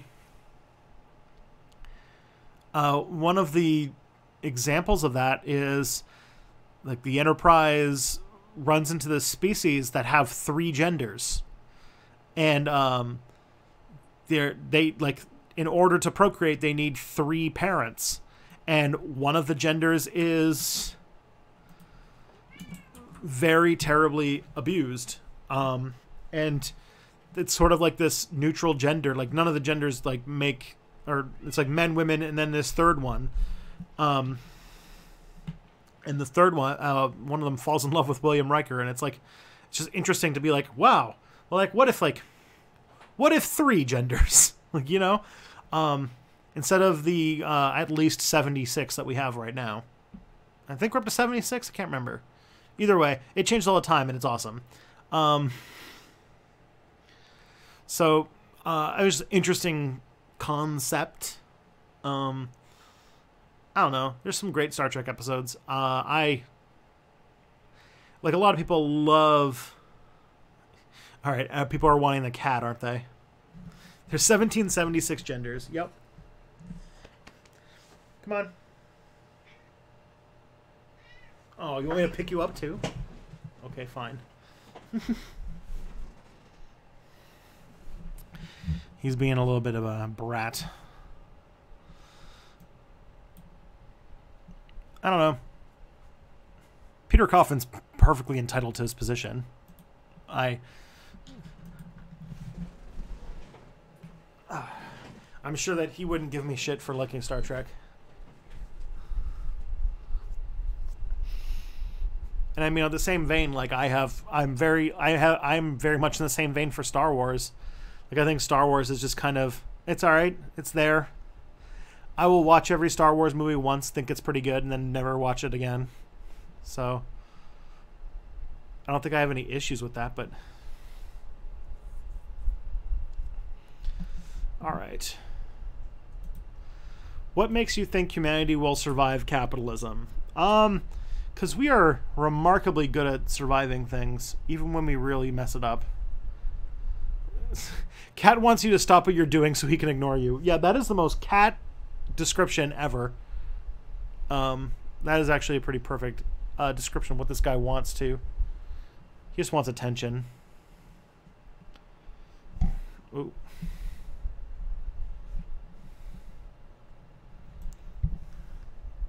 Oh no, he's headbutting the microphone, so that's the sound is if you hear that.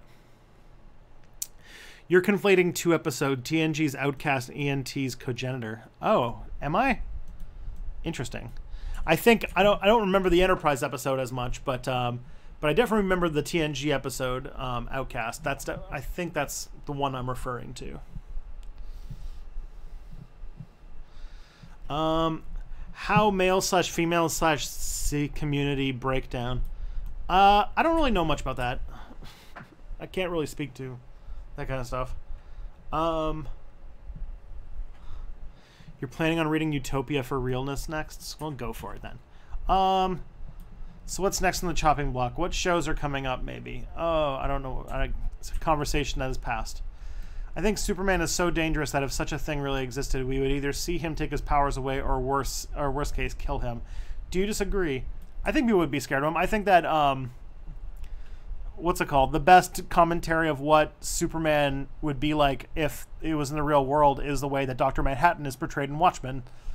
I think that is a more depressing but probably more realistic idea of what somebody with Superman's powers would actually be like and how the world would react to them.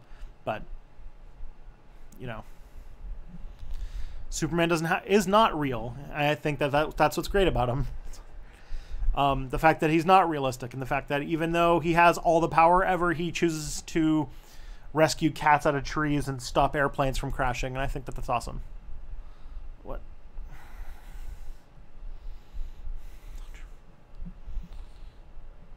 Whoa. All right, we're having an adjustment. Superman is a Jesus allegory. Sure. Nothing wrong with a Jesus allegory. I would love a Jesus allegory that doesn't also say, you know, be mean to people who like to do stuff with their genitals that you disapprove of. So, you know, I'll take it. Superman is a Jupiter allegory. Oh, man. Alrighty. All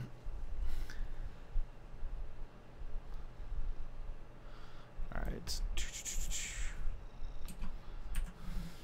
Jesus didn't say that, no, but unfortunately it's in the same book.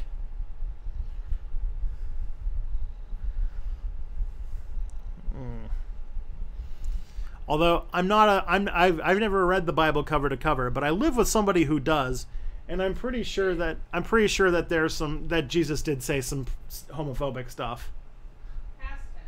Past tense. He did say what? No, past tense about me reading the Bible. Oh. You said does. Who did read the Bible? Sorry. I think that's an important discussion. Yes, but Jesus did say homophobic stuff, right? I think most of the homophobic stuff is actually in Paul's letters. Mm. I don't think actually Jesus. I don't know that he had anything to say about homosexuals. All right then. So he didn't have anything to say about homosexuals apparently, and that most of the homophobia comes from Paul's letters. And as we all know, Paul had lots of opinions, especially about women. Is Kelly religious? No, but she used to be. She was in a previous life. My favorite part of the Bible is when it looks like Jesus got killed and then he got up and he could see all the numbers in the Matrix, and he was able to take out all the Sentinels, and that he could what's it called? He could punch, and then he could fly. And that was the best. Literally, the only homophobic stuff came from Leviticus and stuff with Paul. Yeah, I just said that. Okay. You can turn your caps lock off, C.R. Smith. I did mention that. Maybe there's a lag.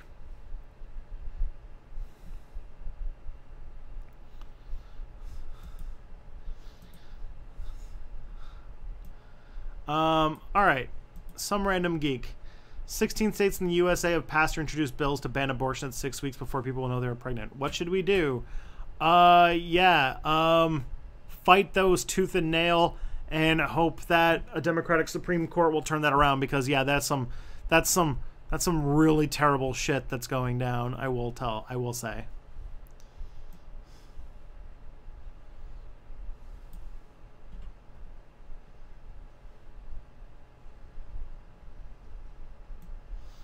My favorite part of the Bible is when the devil bets him to jump off of a cliff, and he says he will not bet with the devil, but then he totally does to ruin Job's life. Listen, it was written over a multi-century period. You can't expect the characters to be consistent that long. Alright. Basically, all of fanfic is like alternate history, but for a TV show. Yeah, that's true. They took our jobs. Do immigrants actually affect native-born citizens' ability to get employment? Yes. Yes, they do. Immigrants tend to start businesses and actually create more jobs than they take. And so, yes, they actually do affect employment by adding more jobs to the job pool.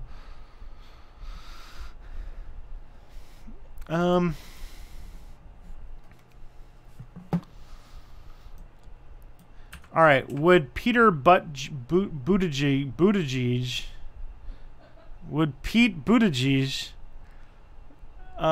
be a good president? Would Bernie be wise to make him VP?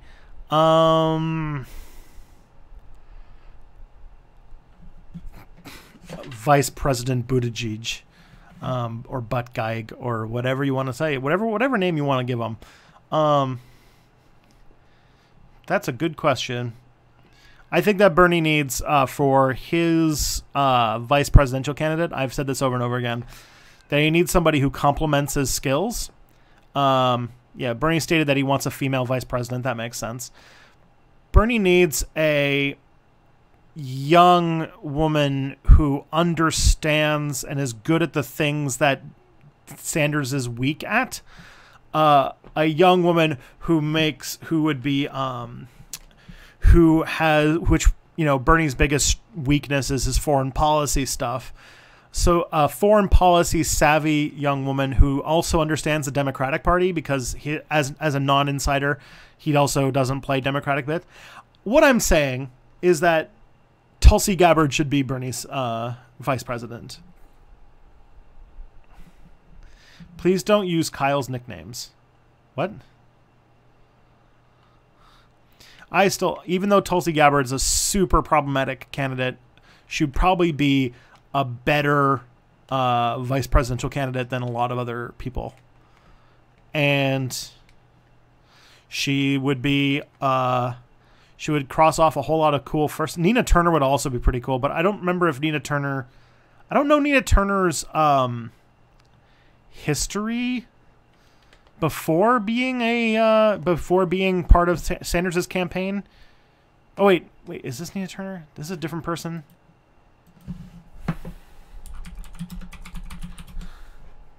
AOC is too young to legally be vice president. Yeah, Nina Turner. Oh, she's actually she was a Cleveland City Councilor, Ohio State Senator. Okay, so she actually wouldn't be bad either. I don't know where Nina Turner stands as far as like having a what's it called? Having foreign policy chops. That's the reason I point to Tulsi Gabbard is because she's a very progressive person who has supported Bernie in the past, and also she has been on the Foreign Policy Committee and was also chair of the DCCC and dropped out to support Bernie in 2016.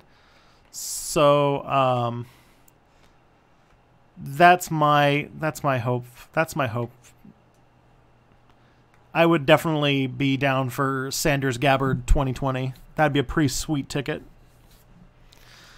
And also, what's it called? It'd be super cool to not only have, gosh, the list of all of the historic firsts would be amazing.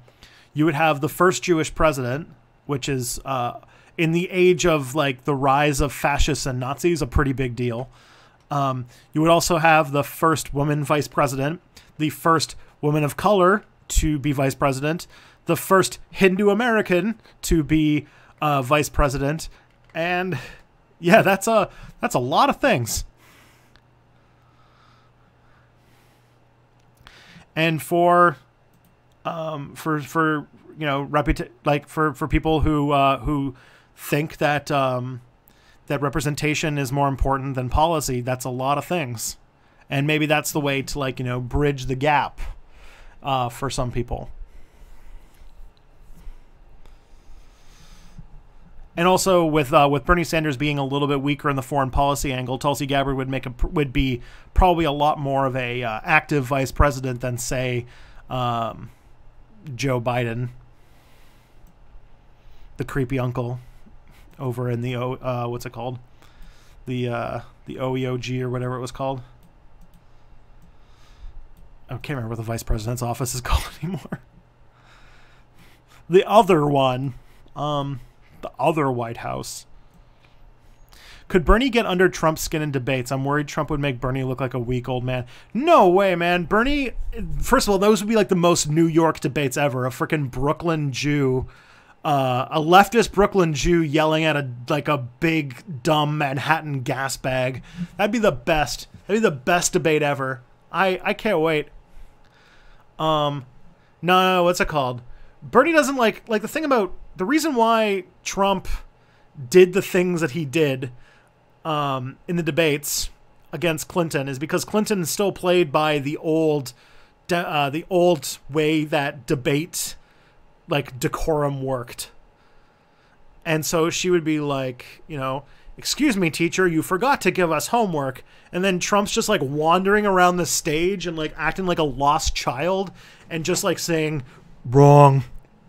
And like, I feel like Trump could. I feel like Trump would look like a dumb child with if Sanders took his gloves off. I don't know. I want to see those debates alone. Because I feel like that would go real well. But yeah, it would also be the most New York thing to ever happen in American history. So much so that I think a hot dog stand would walk through the background while it's happening. It'd be great. It would be great. Not to mention Tulsi Gabbard, like absolutely taking friggin' what's his name? Mike Pence to school about even basic things would be fun. Because they do the vice presidential debate. Like 6 people watch it, but it'd be fun. Bernie would just let out a war cry and a flock of angry birds would descend on Trump. That would be awesome. Blessed be the sparrow president. Anyone remembers, I think they actually like adopted the symbol, but the unofficial mascot of the Sanders campaign is a sparrow, because he did a speech on Easter, and while he was doing the talk, this like bird landed on his podium, and it was like one of the most magic moments. It was great. We were all so excited back then. And there was like some statement, like I think like back in the Middle Ages they called like the peasants were called the sparrows, and so it was kind of a nice like connection, you know. So Buttigieg as vice president, to answer your question, I think he'd be okay. I don't really know about him that much. No one does. He kind of just arrived out of nowhere. But like, I feel like there's better choices. And if he wants to be a little bit more, I think that Sanders will be a little bit more strategic, because if Sanders wins a nomination, I think everybody knows that he's going to have to build a lot of bridges with the Democratic Party, and he's going to have to make up for his shortcomings. And on top of that, he's going to have to choose somebody, because he is of an advanced age. He doesn't have to choose somebody who would take over pretty well in the case that he passes away in office. And so somebody who's relatively who's very progressive, but also like knows foreign policy and is a Democratic insider. I don't know. Tulsi Gabbard in my mind is the best choice. He wouldn't do bad with Elizabeth Warren either, but I feel like Elizabeth Warren's she wouldn't be a bad choice either. Elizabeth Warren's a little bit like, if he's going to be the old person running, it would be weird to have another person who's also like in her 60s. I would think that you'd want to go for someone who would be younger for the whole like in case Bernie dies thing. But she would still be a pretty good choice if she was. She's got to become a stronger campaigner though. Skeptics became right-wing because they enjoy being in opposition to whatever they see as the mainstream. If they see left-wingers, yeah. It's a pretty good answer. Why do people always attack the witch hunts when from their point of view they believe that people did have magic and were using them for malice? Mostly because they were very often not used as literal belief in magic and things like that. I mean, sometimes it was, and oftentimes it was a part of it, but also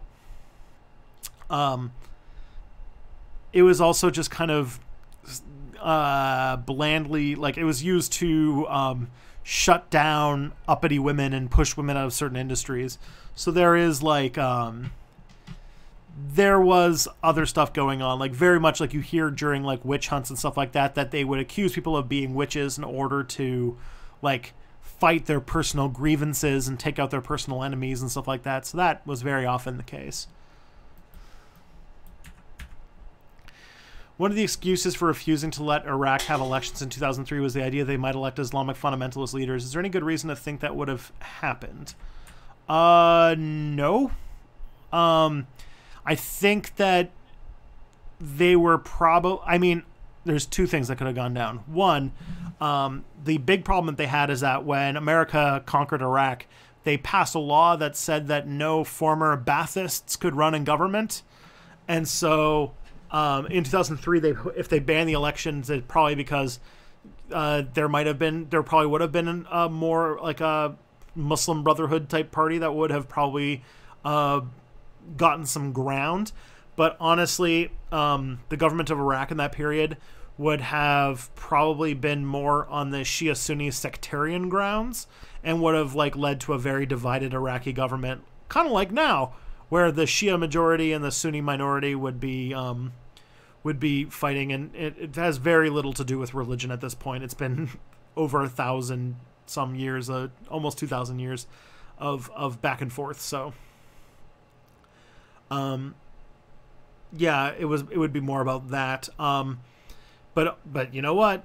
Probably another thing they would be afraid of is just if they is just Baathists getting back in power, because they don't like to tell you this, but Iraq was, like, Saddam Hussein to the Iraqis was a pretty popular leader, and the Ba'athist Party, being a sort of secular Arab nationalist party that was like sort of this socialist type thing, was enjoyed pretty high approval rates. I mean, Saddam Hussein was by no means a saint. He was a brutal, horrible dictator, very much like Tito in Yugoslavia. I've done this before too. I compare Iraq and Yugoslavia a lot because they both are sort of these constructed countries that contained multiple ethnic groups that had deep historical distrust and anger at each other. And really the only thing that keeps the country together is this brutal strongman government. Honestly, probably the best solution would be to just carve the country up and let them choose their own borders. But hey, that would be like, you know, we would have to go and undo all of the horrible monstrosity that is the Sykes-Picot Agreement, which obviously we're not going to do, because that would make sense and that would stop a lot of the fighting in the Middle East, and we just can't let that happen. Should the U.S. let elections take place regardless? Well, yes, because they were. I mean, the U.S. should have left because they were occupying another country illegally. I feel like they shouldn't have told Iraq anything about what they should and shouldn't have done because they shouldn't have been in the country. When the Me Too movement hit the atheist movement, Seth Andrews was one of the people who opted for protecting our own instead of condemning abusers. Ew. That's not good. Thoughts on anti-working class attitudes on the left, not liking sports, car culture, religion, etc., which makes communication between modern working class and the left difficult. Yeah, I think that you got a point there. What's it called? We definitely need to be more open and cool about working class entertainment and that kind of stuff. That's why the other day, why I have a few videos on my watch later list to figure out about why people like pro wrestling. Honestly, like, yeah, there's a lot of stuff that's like, and I'm guilty of this stuff too, because as an overeducated leftist, I also have tastes for things that are very not working class. But like, I do think that one of the keys, and I think that this is one of the reasons why I like Sanders so much, is that there is a sort of working class leftism that is like not coastal elites. It's not highly educated. It's about like, hey, your boss fucking sucks. Let's make sure that he can't screw you over anymore. Like that kind of leftism, that like, that, you know, like that West Virginia leftism type stuff. Like I think that that's a thing that we should, that's the thing that we should try and do up again. We should definitely be open to.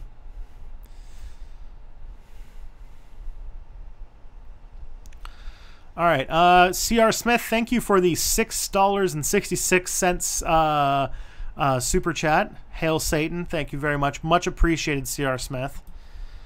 Should people attack the witch hunts when, from their historical view, we believe that they did have magic and were using them for malice? We had this discussion a little bit earlier, but the long story short is yes, because a lot of people died, and honestly, there was a lot of situations in which witch hunts were used more to attack people's political enemies or people that they just had like grudges against.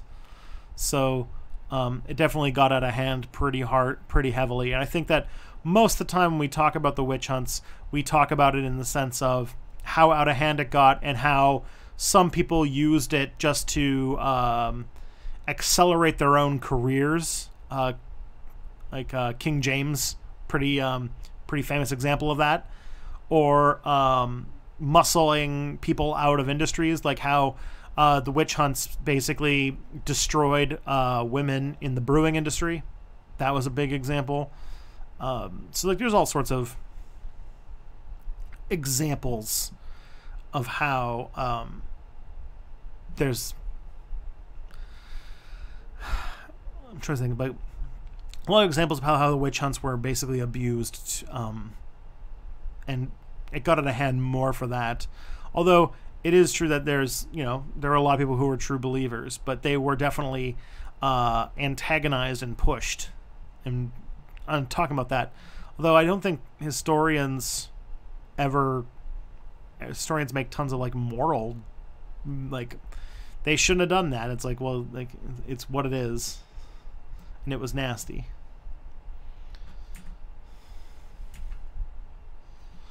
I see you are wearing the Freak from Anita Sarkeesian's Famous Frequency. Yes, I am. This is a limited run 80s style Freak shirt that Anita Sarkeesian ran back in, I want to say, 2015? Yeah, something like that. And it was, I bought one, and I am very happy I did. I like the shirt. It's actually a very comfy shirt, very soft. But also, I like Anita Sarkeesian, I like the work she's doing, so happy to help. I also have a copy. I bought her book, Women versus History, on my iPad, but then I also have somewhere around there a copy of the hardcover copy of the book that Kelly and I bought at a book signing that she was at. Can you please make Tuesday's Q&A night on politics, current events, and history? It kind of already is, Leonardo. This is kind of already the thing we do. So the answer is yes, because it's already happened. Why do you think the Umayyad Caliphate winning the Battle of Tours would have been a good thing? I mean, all right, I said that during the Mia Mulder stream that the Battle of Tours was like one of the greatest mistakes in history. Basically, it's a little tongue-in-cheek, but the thing about the Battle of Tours is that it condemned the Umayyads losing the Battle of Tours, condemned the rest of Western Europe to continue being Christian. And what followed was the Middle Ages in Europe, where they destroyed a whole lot of ancient knowledge, wrecked history, and basically you saw a sharp decline in living standards and life expectancy and all sorts of fun things. While at that point in history, the Islamic world was going through a golden age of technological advancement and mathematics and the classics and critiques and commentaries on Greek philosophy, an unprecedented time for women's rights and women's autonomy that was never seen in Europe until very, very much later. And so my whole thing with the Battle of Tours is that if Europe had just been if Europe had just been Islamized and had turned into another Muslim region, they probably wouldn't have they probably would have been more technologically advanced. And I think I made some joke that we'd be living on Mars right now if it wasn't for the battle of the Muslims losing the Battle of Tours.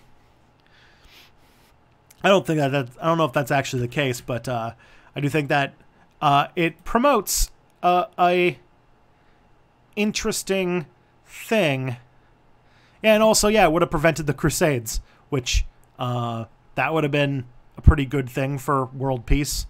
And I do think that if it wasn't for the Battle of Tours and the Crusades, that we would be living on a Muslim world that is in a techno-utopia, because basically if it wasn't for the Crusades, the Muslims were basically going through the Renaissance several centuries before Europe. And in that case, like, you know, you could have technologically advanced a lot faster.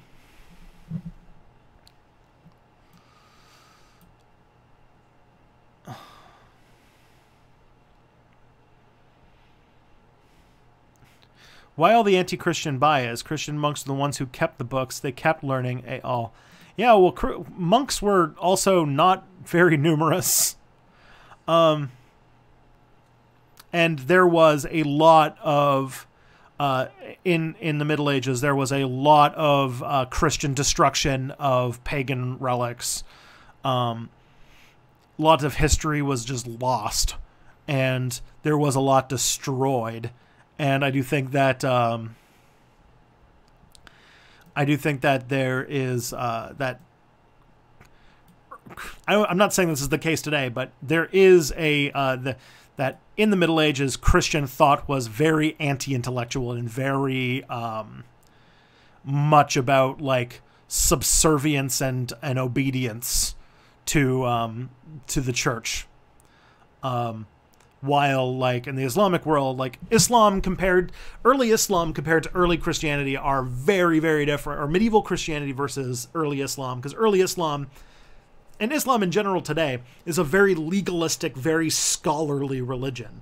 Like if you think about how Islam works, like if you study Islam, you'll know that like a lot of it is decided by like multiple generations of Islamic scholars. And I know that there's like there's a grand tradition of theologians in Christianity, but Islam took that to like a next level. And I think that I do think that there is a I think there was a lot of distaste for what was called heretic knowledge in the Middle Ages in Christianity that was not so in the Islamic world. Hence why this is one of the things, like, those people who comment on YouTube videos or who tweet at people who have Greek bust avatars, and they talk about how they need to defend Western civilization from Muslim hordes. You might want to go and ask them in the Renaissance, when everyone was reading the classics, what language do you think they translated all of the Greek philosophers from? Because I'll tell you something. It wasn't Greek. Yeah. The Greek philosophers, all of the greats, all of the great mathematicians that sparked the Renaissance, those were translated from Arabic, buddy. And who was keeping all of these Arabic texts? Why, it was all of these barbaric Muslim hordes that were living several centuries technologically in the future compared to Europe at this point. Well, until the Mongols and the Crusades. Just a thing. Just a thing.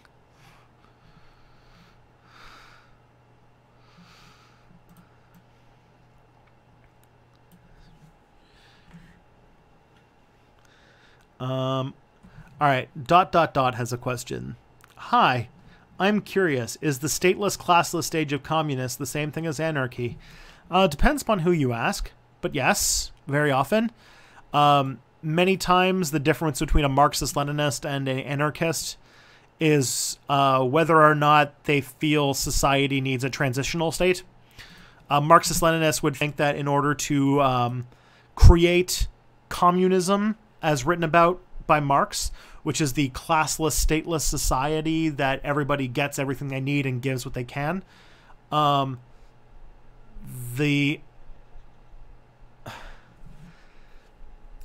thing about that is that Marxist-Leninists believe that you need to create what's called a vanguard party to use a state so that you can have a military in order to overthrow capitalism, and that you can't just go right to communism because you'll just get attacked and killed by the capitalists.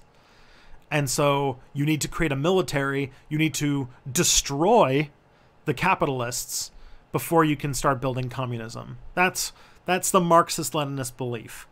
Anarchists are radical anti-authoritarians and believe that you should just start making the world now and just start living on anarchist principles. Not to mention, anarchists tend to be more focused on anti-authoritarianism and less interested in the theory and the like theoretical stuff. They're very much more about I hate to use this jargon, but it's the best word, and there's no other words to use. Praxis, and that anarchists are much more about action and doing what works, and having a anti-authoritarian mindset, and so it's much less theoretical, I guess is the word.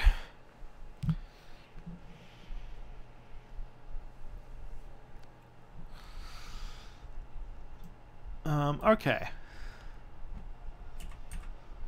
Actually, that whole conversation, or that whole back and forth about Marxist-Leninism stuff, I actually had a really great conversation with Donnie Gluckstein when I was doing the research for the Paris Commune video, because he's a Marxist-Leninist, and we had a good conversation about this stuff, and it led to interesting stuff. And actually, you can hear the whole interview if you're a patron. Patrons got to listen to the whole Donnie Gluckstein interview, and I thought it was pretty neat.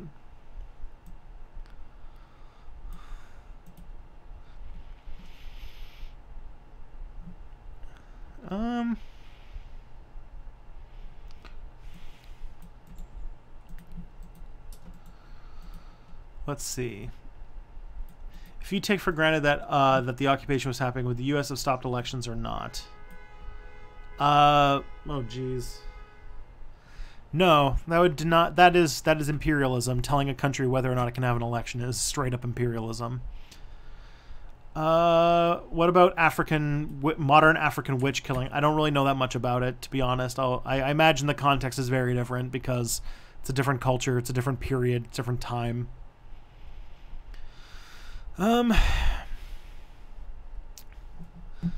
We blame the Crusades and Mongols for the decline of Islamic Enlightenment culture. Yes.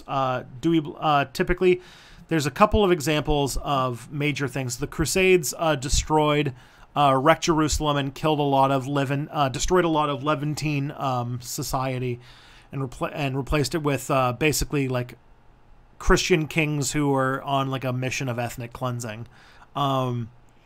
So yeah, a lot of important shit got destroyed with Jerusalem, one of the biggest cities in the Middle East, getting attacked by Christians and taken over. The other one would be the Mongols, especially like they were constant invasion forces. The most famous, though, would be the sacking of Baghdad, which Baghdad was like one of the centers of Islamic learning and theology and philosophy. And so when the Mongols destroyed Baghdad, they actually destroyed a whole lot of very precious knowledge. And really, the Islamic world never, well, I mean, it recovered, but the Golden Age was definitely over by that point.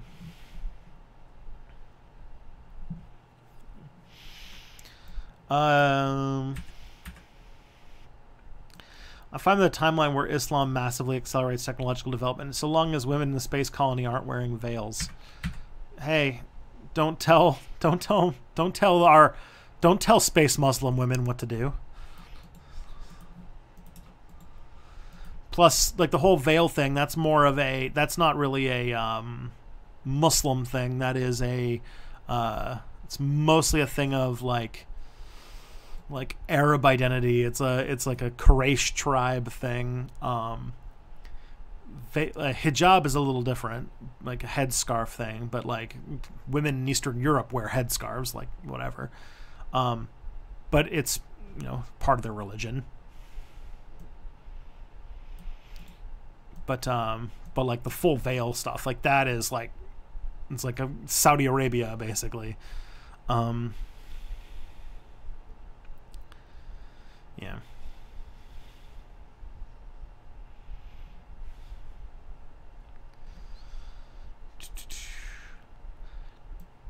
All right. Did Genghis Khan do anything wrong? Yeah, and he committed horrible mass murder across the entirety of the world. Well, the entirety of Eurasia.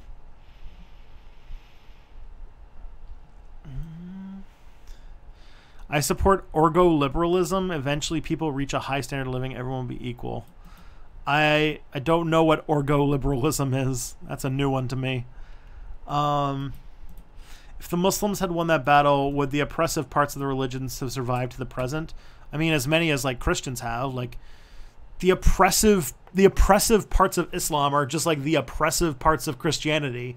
Do you think that like how much do you think that like French people are experiencing the oppressive parts of Christianity?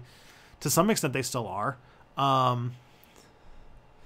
But like this is like the thing about like this is like the really annoying racist concept of the Middle East is like there's this concept that like the Middle East, like as soon as you like, you know, step from like Albania or from Greece into Turkey all the way to like Morocco, that like all of that is Saudi Arabia, and that like Islam is like this religion of like that is all Wahhabists, all hardcore like Salafi extremists, and not letting like yeah, and Albania is a Muslim majority country too. Yeah.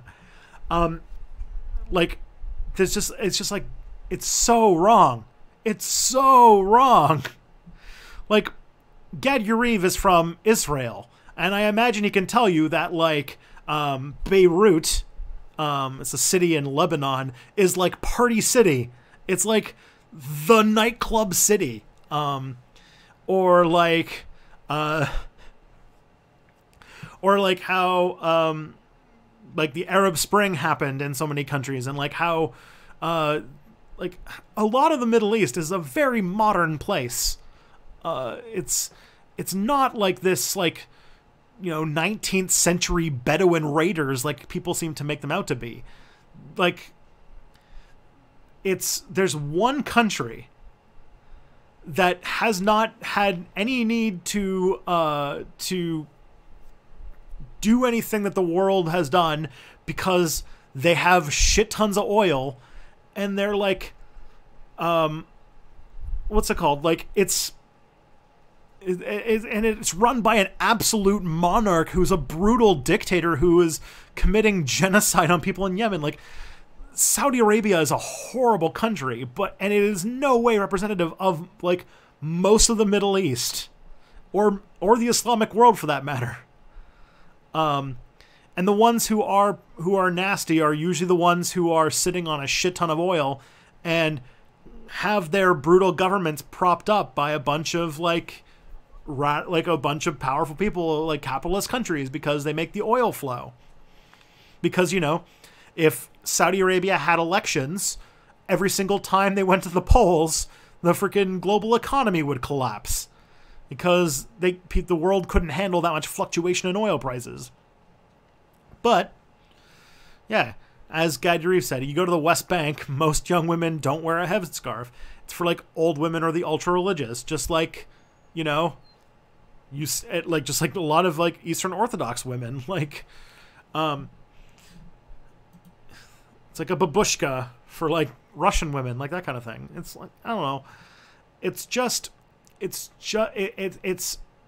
a really poisonous concept that a religion is like the oppressive nature of Islam as like a thing. To say it's any worse than like Christianity, and then using like Saudi Arabia's conditions as an example would be like using, I don't know, like the Westboro Baptist Church as a representation of all Christianity. No one believes that. Or like Opus Dei as a representation of all Christianity. Like, no one believes that shit. And like, it's gross.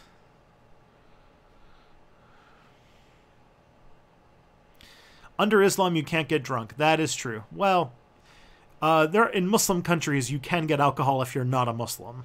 Like if if you're in Pakistan and you're not a Muslim, you can buy alcohol. It's hard to get, and even if you are, honestly, like even under that shit, like I had a roommate who was a Muslim from Tunisia, and trust me, dude could drink. And also, if you live in some of those countries where alcohol is completely illegal, if you're rich enough, you can get it. Does Islam also ban eating pork or bacon as just Judaism? No. Muslims cannot eat pork. They have to keep halal, which is another type of dietary restriction. Meat has to be slaughtered in a very specific way in Islam, but yeah, they don't eat pork. I'm not sure about the other things. Like, I don't think, like, some of the kosher rules don't apply to Islam. Like, I know there's like a weird, I don't know all the kosher rules, but I know there's some stuff about mixing meat and milk or something. I don't know. I'm not very familiar with the rules of kosher eating, but yeah, or like shellfish and stuff. I don't know where halal and kosher overlap or where they don't. Bruh, you couldn't live without your pork sausage? Make me. I imagine that. I imagine that you would probably live longer without your pork sausage, to be honest. And not to mention, like, if you ever go to like a Jewish deli or something like that, you can get some pretty good beef sausage or breakfast sausage that doesn't use pork. It's actually pretty good. I've heard that. All right. Let's get some more. Let's get this question.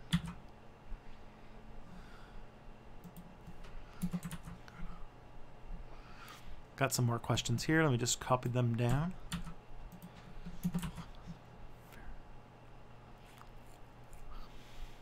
There you go. We'll just eat deer sausage. That sounds good.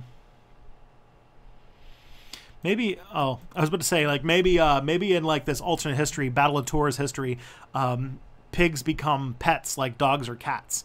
But then I realized that it's another thing that I remember is that a lot of Arabs and a lot of Arabs especially, but I think generally it's like a cultural thing in Islam that keeping pets is not a normal thing. So maybe it wouldn't be a thing. But you know what? Just because Islam got imported to Europe doesn't mean that Europe would lose European culture. So I imagine that there would be an interesting mix. I do imagine that there would be some awesome, like, cultural exchange in this alternate scenario. Some like some, what's it called? Like, some Christian stuff would just get adopted into Islam, and they'd probably have their own sect of Islam, and it would be interesting. You can't have pets under halal law. Okay, makes sense. Another thing about Islam is like there's a lot of discussion about cleanliness. One of the things during the Spanish Inquisition is that they used to suspect that people who bathed too often were secret Muslims, because Muslims have to ritually bathe before prayer.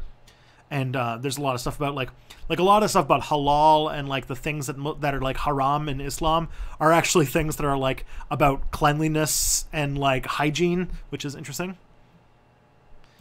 Yeah, as Gaduri said, Arabs keep pets. Not everyone is strict. A lot of Christians have tattoos. I don't know if you know that. Those are technically not allowed. Can you trust the travels of Ibn Battuta and Ibn Fadlan? The thing about like sources like that is you kind of have to. In some cases, they're the only sources you have. And so you have to like kind of, you're skeptical, but you're like, well, this is the closest we've got. And until something says otherwise, we'll have to, you know, just try to guess which things seem likely or unlikely. And there's a lot of things that, you know, you have to read through when you go to, when you get to that. Okay. Another question. All right, this is from ... I heard that capitalism demands infinite growth, right? Yes. How does this work on mechanical structural levels of the system? Well, like if you think about like when when a economy is not growing, even if it's growing slowly, that's considered like red alert. Like everybody needs to panic. Even if growth is slow, people consider that bad, and that's like that's just baked into the system. I'm not exactly sure what your how does this work on mechanical structural levels of the system? Huh. Whew. I feel like there's going to be like a lot to break out in that. But basically, like if I have a company, so there's a couple things. One, money becomes worth less every year because of inflation. The supply goes down. So if you don't adjust prices, you have to sell more things. Second, excess profit, if you do not reinvest into the system, you're going to have you're going to just sit on it, and the economy will just stall to a halt and collapse. And that does happen. That's basically what recession ends up being. And so, I mean, if you own a business and if you're not reinvesting in your own business, then what's the point? Like, what are you going to invest it in? If you don't invest it, the economy collapses. And if you do invest it, you're probably going to invest it in your company. And this is why there's like this constant idea of growth. It's like the measure of the health of the economy.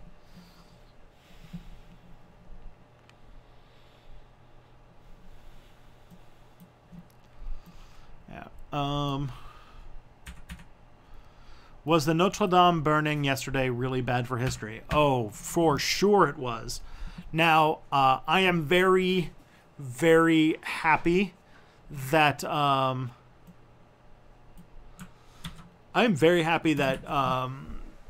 damage seems to have been less than it looked from the outside, which is nice. It was still terrible. A lot of the damage was done to the roof, especially something called the forest, which is this wooden structure that kind of holds up the roof on the top.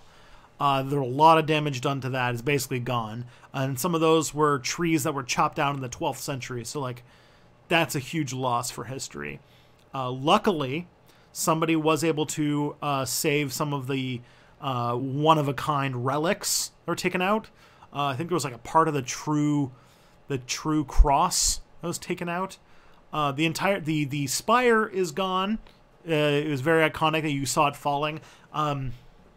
That spire was built in the 19th century as part of a restoration of Notre Dame. So it's still sad because it was 200 years ago. It's still pretty bad. But the damage is going to be extensive, and it's going to take decades to rebuild it. And some of the stuff that was lost, are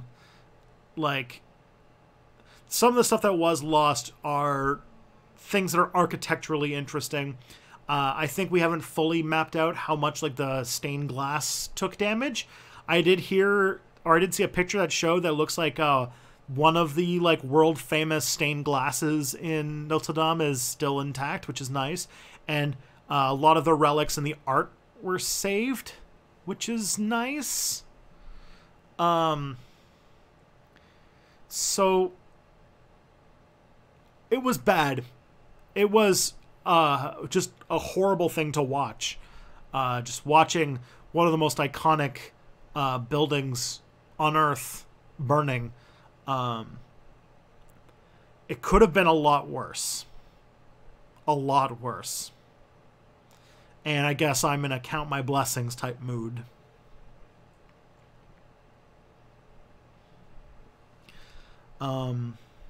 The main thing, the biggest loss that people have told me about is the forest, which is the really, really old wooden structure that held up the roof.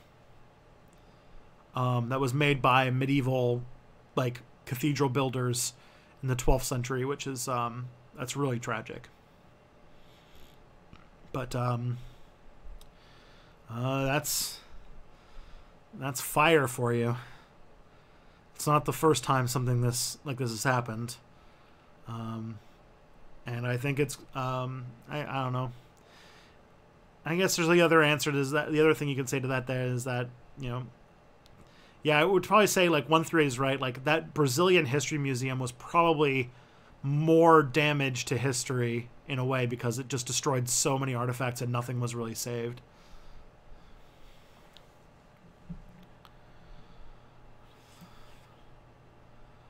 Is Macron justified in trying to destroy the culture of Brittany by not allowing Britons to have non-French names? I had never heard about that. I did not know France had that weird practice. That's like a weird thing that like I thought only Iceland did. That's strange. They probably shouldn't do that. The 12th century roof supports survived that long. Yeah, what's it called? They don't build them like they used to. Medieval castle builders and cathedral builders were like true artisan experts. Like this isn't like a a condo that was thrown up in a few months by like a factory line assembly. Like these were people who built one building their whole life. Truly like some masters of the art and a lot of lost arts and a lot of a lot of quality that you would not see in a modern building. Not cost effective. What, if anything, did people in medieval Europe circa AD 1019 think was in the part of Africa below the Islamic and desert regions? Did they even know it existed? They probably didn't think very much about what was there at all. Many times I think they thought there was an ocean, or they thought there were like monsters like Blemmuses down there.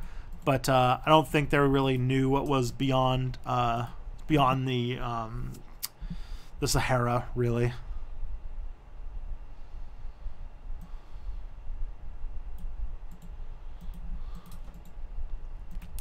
They used to think that in Sudan there were like monsters that had no heads. There's like men with no heads, and then they just had like eyes and a stomach and a mouth on the stomach, and they were called Blemmuses. That's an interesting thing. How are French people experiencing the oppressive parts of Christianity? Let's see where to start on that one. There was the whole thing about protecting French names earlier, but I don't know. Hardcore Catholics are still there's still anti-Semitism in France. There's still the oppressive parts of Christianity. Anti-Semitism is one of the big ones. There's still homophobia. There's still all of that comes from religious stuff, transphobia, racism is colonization, but still that's all. That's I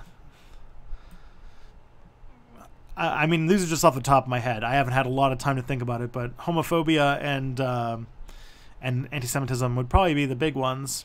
But there's definitely more. I'm just trying to get through these last 3 questions before we run out of time. Is it wrong for me to post a picture of it burning and the music video for Bloodhound Gang's Fire Water Burn? Terry, whatever makes you happy. You probably shouldn't have done that while the thing was on fire, but now that it's over, you can. The Too Soon Brigade can show up.